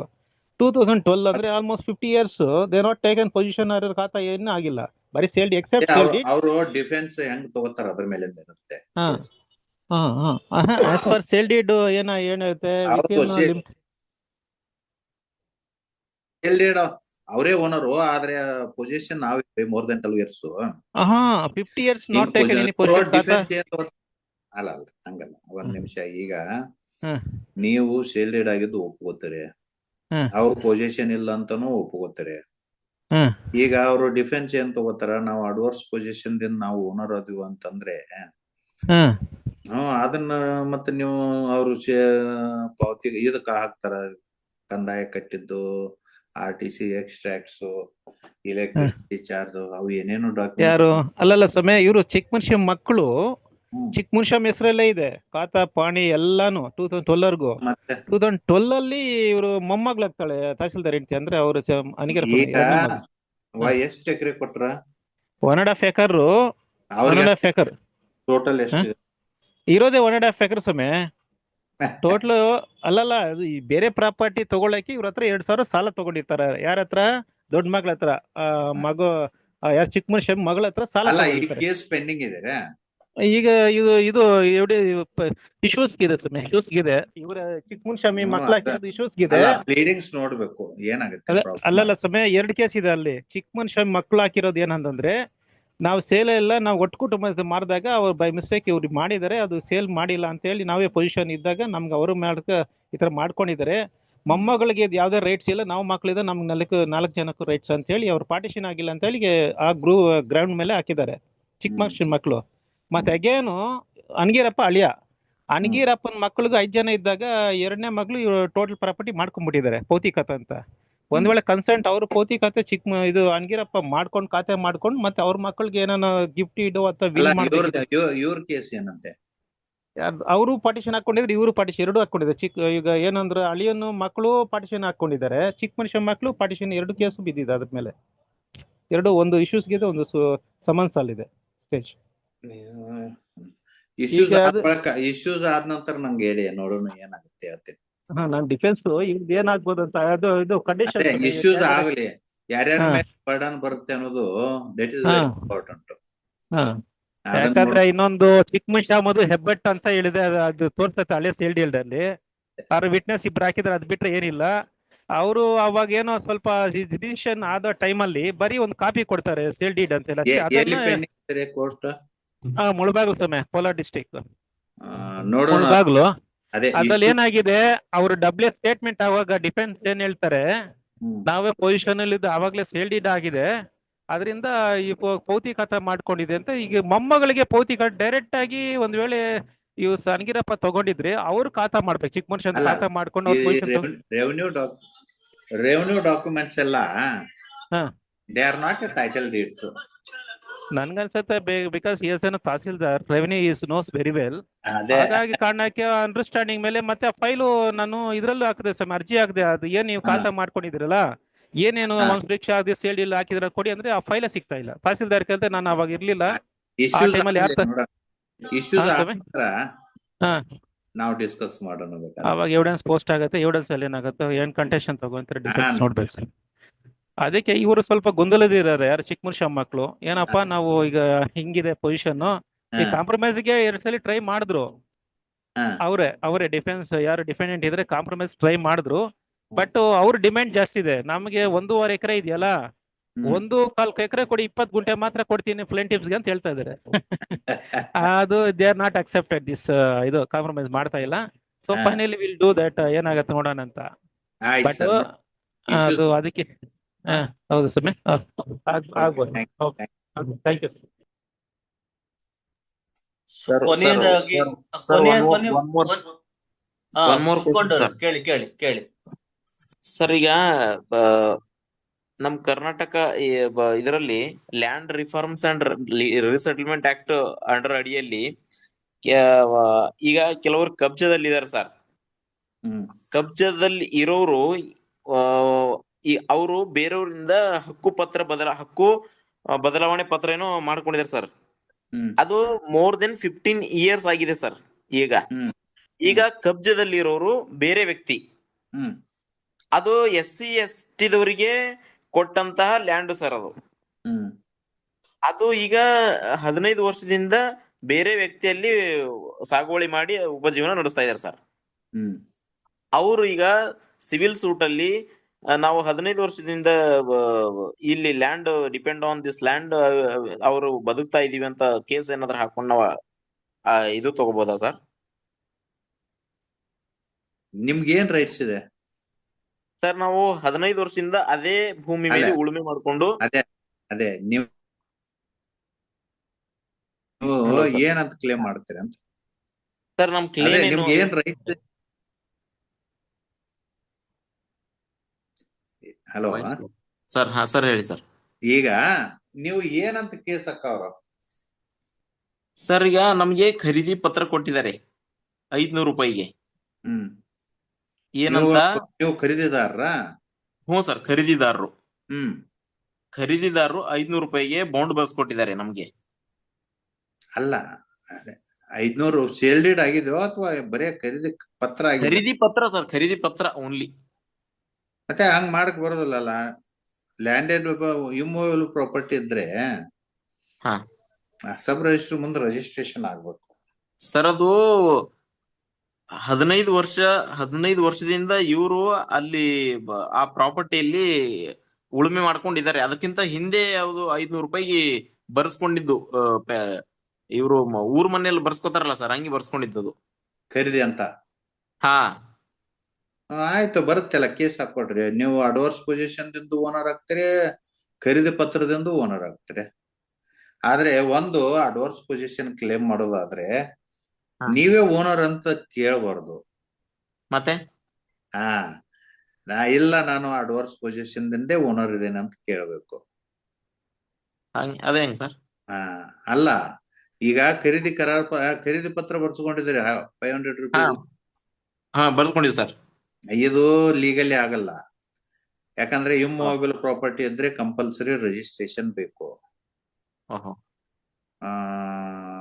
ಹಿಂಗಾಗಿ ರಿಜಿಸ್ಟ್ರೇಷನ್ ಆಗದೆ ಇದ್ದರಿಂದ ನೀವು ಓನರ್ ಆಗಕ್ಕಾಗಲ್ಲ. ಮತ್ತೆ ನಾವು 15 ವರ್ಷದಿಂದ ಉಳುಮೆ ಮಾಡ್ತೀವಿ ಸರ್. ಇಲ್ಲಿ ಅಡ್ವಾನ್ಸ್ ಪೊಸಿಷನ್ ತೊಳಕು ಆಗುಲ್ಲ ನಿಮ್ಗೆ. ಯಾಕಂತಂದ್ರೆ ನೀವು ಓನರ್ ಅಂತ ನೀವು ಒಪ್ಕೊಂಡ್ರಿ. ಹಿಂಗೆ ಇದು ಪ್ರಾಬ್ಲಮ್ ಇದೆ. ನೀವೇ ಅದನ್ನ ಯಾವ ಟೈಪ್ ಡಿಸಿಷನ್ ಮಾಡ್ತೀರಿ ನೋಡಿ, ಕನ್ಕ್ಲೂಷನ್ ಬರ್ತೀರಿ. ಅಂದ್ರೆ ಆಲ್ಟರ್ನೇಟಿವ್ ರಿಲೀಫ್ ನಾನು ಒಂದ್ ಕಡೆ ನೀವು ಓನರ್ ಅಂತ ಅನ್ಬಾರ್ದು.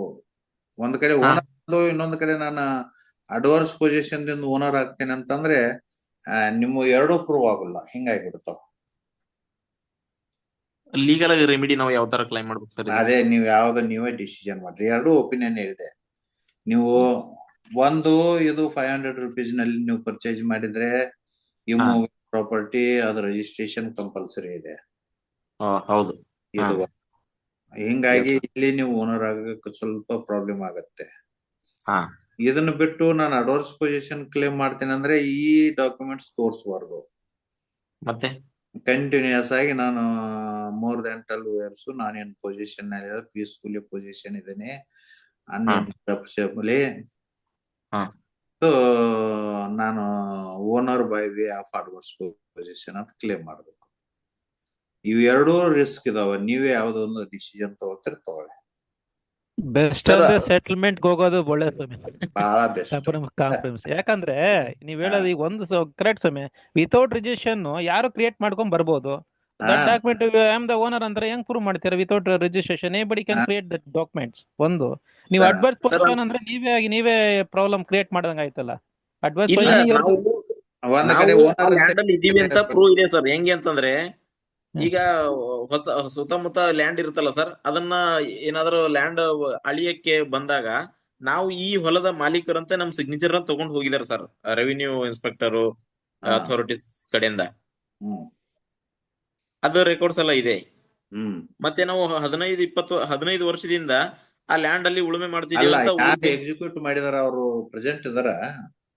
ಇದಾರೆ ಸರ್. ಅಲ್ಲಿ ಲ್ಯಾಂಡ್ ಅಲ್ಲಿ ಇನ್ನು ಇವತ್ತಿಗೂ ಅವರೇ ಉಳುಮೆ ಮಾಡ್ಕೊಂಡು ಇದು ಮಾಡ್ತಿರೋದು. ಅಲ್ಲ, ಈಗ ಎಕ್ಸಿಕ್ಯೂಟ್ ಮಾಡಿಕೊಟ್ರಲ್ಲ, ಖರೀದಿ ಪತ್ರ ಮಾಡಿಕೊಟ್ರಲ್ಲ, ಅದು 15 ವರ್ಷದ ಹಿಂದೆ ಸರ್. ಅವರು ಅವ್ರ ಮೊಮ್ಮಕ್ಕಳಿದಾರೆ ಸರ್. ಅವ್ರದ್ದು ಬರ್ದ್ ಕೊಟ್ಟವ್ರು ಸತ್ರು. ಮತ್ತೆ ಅಂದ್ರೆ ಪೊಸಿಷನ್ ಬರ್ತಂದ್ರೆ ಅವ್ರ ಹೆಸರಲ್ಲಿ ಖಾತೆನೋ ಏನೋ ಮಾಡಿಸ್ಕೊಂಡಿದ್ರೆ we can have rights at least ಹಾಕೋಬಹುದಾಗಿತ್ತು. ನಾವ್ ಇಷ್ಟು ವರ್ಷದಿಂದ ನಾವಿದೀವಿ, ನಾವು ಕಾರಿದ್ದಾರು, ಖಾತೆ ನಮ್ಮ ಹೆಸರಲ್ಲಿ ಇದೆ, ಅದೊಂದು ಫೈಟ್ ಮಾಡ್ಬೋದಾಗಿತ್ತು. ಅದು ಬರೀ ಇದು ಏನು ಎರಡು ಒಪಿನಿಯನ್ ಹೇಳಿದೇನೆ. ಯಾವ್ದು ಅನುಕೂಲ ಆಗತ್ತೆ ಆ ಟೈಪ್ ಮಾಡ್ರಿ. ಒಪಿನಿಯನ್ ಎರಡು ಹೇಳಿದೇನೆ ತಮ್ಗ. ಹಾ. ಧನ್ಯವಾದಗಳು ಸರ್, ಧನ್ಯವಾದಗಳು. ಓಕೆ. ಈಗ ಸಮಯ ನೋಡಿ 9:12 ಆಗಿದೆ. ನಾವು ಹಾ. 7:45ಕ್ಕೆ ಶುರು ಮಾಡಿದ್ವಿ. ಹಾ. ಸೊ ಈ ಕಾರ್ಯಕ್ರಮದ ಒಂದು ವಿಶೇಷತೆ ನಾನು ತಮಗೆ ತಿಳಿಸ್ತೀನಿ. ಇದು ಗೌರವಾನ್ವಿತ ನಿವೃತ್ತ ಪ್ರಿನ್ಸಿಪಲ್ ಜಿಲ್ಲಾ ಹಾಗೂ ಸತ್ರ ನ್ಯಾಯಾಧೀಶರು ಆದಂತಹ ಶ್ರೀ ವಾರ್ಸೆ ಸಾಹೇಬರು ಮಾಡ್ತಾ ಇದ್ದಾರೆ. ಸೊ ಈ ಕಾರ್ಯಕ್ರಮ ಪ್ರತಿ ಭಾನುವಾರ ಇದು ಮುಂದುವರಿತದೆ. ಸೊ ಇಲ್ಲಿ ಕೇಳುವಂತಹ ಪ್ರಶ್ನೆಗಳಿಗೆ ಸಾಹೇಬ್ರು ಕೊಟ್ಟಂತ ಉತ್ತರ ಅದು ಕನ್ಕ್ಲೂಸಿವ್ ಆಗಿರೋದಿಲ್ಲ. ಸೊ ಯಾಕೆಂದ್ರೆ ಕಂಪ್ಲೀಟ್ ಫ್ಯಾಕ್ಟ್ಸ್ ಸಹ ತಾವು ತಿಳಿಸಿರೋದಿಲ್ಲ.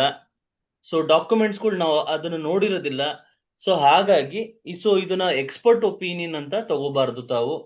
ಸೊ ಇದರ ಮೇಲೆ ಯಾವುದೇ ರೀತಿಯಾದಂತಹ ಒಂದು ನಿರ್ಧಾರಗಳನ್ನ ತಗೊಳ್ಳೋದಕ್ಕಿಂತ ಮುಂಚೆ ತಮ್ಮ ವಕೀಲರ ಹತ್ರ ತಾವು ಸಂಪರ್ಕಿಸಿ ಮಾತಾಡಬೇಕು. ಈ ಒಂದು ಸಂಸ್ಥೆ ಒಂದು ಕಾನೂನಾತ್ಮಕವಾಗಿ ಒಂದು ನೋಂದಾಯಿತ ಒಂದು ಸಂಸ್ಥೆ ಈ ಒಂದು ಕಾರ್ಯಕ್ರಮವನ್ನ ಮಾಡ್ತಾ ಇರ್ತದೆ. ಯಾವುದೇ ರೀತಿಯಾದಂತಹ ಬಾರ್ ಕೌನ್ಸಿಲಿನ ನಿಯಮಗಳನ್ನ ಉಲ್ಲಂಘಿಸಿರುವುದಿಲ್ಲ. ಡಿಸ್ಕ್ಲೇಮರ್ ಅನ್ನ ನಾವು ಪ್ರತಿ ವಿಡಿಯೋದಲ್ಲೂ ಸಹ ಹಾಕಿರ್ತೀವಿ, ಯಾವುದೇ ತರ ಸಾಲಿಸಿಟೇಷನ್ ಮಾಡೋದಿಲ್ಲ ಅಂತ ಹೇಳಿ. ಮತ್ತೆ ಯಾವುದೇ ರೀತಿಯಾದಂತಹ ಸಜೆಷನ್ಸ್ ಕೊಡುವಂತದ್ದು ಸಹ ಕನ್ಕ್ಲೂಸಿವ್ ಆಗಿರೋದಿಲ್ಲ ಅಂತ ತಮಗೆ ಸ್ಪಷ್ಟ ಪಡಿಸ್ತಾ ಈ ಒಂದು ಕಾರ್ಯಕ್ರಮವನ್ನ ನಾವು ಇಲ್ಲಿಗೆ ಸಮಾಪ್ತಿಯನ್ನ ಮಾಡ್ತಾ ಇದೀವಿ. ಕಾರ್ಯಕ್ರಮಕ್ಕೆ ಬಂದಂತಹ ಎಲ್ರಿಗೂ ಸಹ ಧನ್ಯವಾದಗಳನ್ನ ಅರ್ಪಿಸ್ತಾ ಇದ್ದೀನಿ. ಏನಾದ್ರೂ ಪ್ರಶ್ನೆಗಳಿದ್ರೆ, ಕೊನೆಯ ಪ್ರಶ್ನೆ ಯಾರಾದ್ರೂ ತಾವು ಕೇಳೋದಿದ್ರೆ ದಯವಿಟ್ಟು ಪ್ರಶ್ನೆಗಳನ್ನು ಕೇಳಿ. ಸೊ ಈ ಒಂದು ಸಂಸ್ಥೆ, ನೋಂದಾಯಿತ ಸಂಸ್ಥೆ ಟ್ರಸ್ಟ್ ಏನಿದೆ, ಸೊ ಇದು ಉಚಿತವಾಗಿ ಈ ಒಂದು ಕಾರ್ಯಕ್ರಮವನ್ನ ಹಮ್ಮಿಕೊಂಡಿರ್ತದೆ. ಯಾವುದೇ ರೀತಿಯಾದಂತ ಒಂದು ಹಿಡನ್ ಅಜೆಂಡಾ ಅಥವಾ ಮೋಟಿವ್ ಆಗಿ ಇರೋದಿಲ್ಲ ಅಂತ ನಾನು ಸ್ಪಷ್ಟಪಡಿಸ್ತೀನಿ. ಏನಾದ್ರು ಪ್ರಶ್ನೆಗಳಿದೆ ದಯವಿಟ್ಟು ಕೇಳಿ. ಸೊ ಯಾವ್ದು ಪ್ರಶ್ನೆಗಳಿಲ್ಲ ಅಂತ ಭಾವಿಸ್ತೀನಿ ನಾನು. ಸೊ ಸಾಹೇಬ್ರು ಪ್ರತಿ ಭಾನುವಾರ ರಾತ್ರಿ 7:45ರಿಂದ 9 ಗಂಟೆವರೆಗೂ ಅವರು ತಮ್ಮ ಸಮಯವನ್ನ ನೀಡಲಿದ್ದಾರೆ.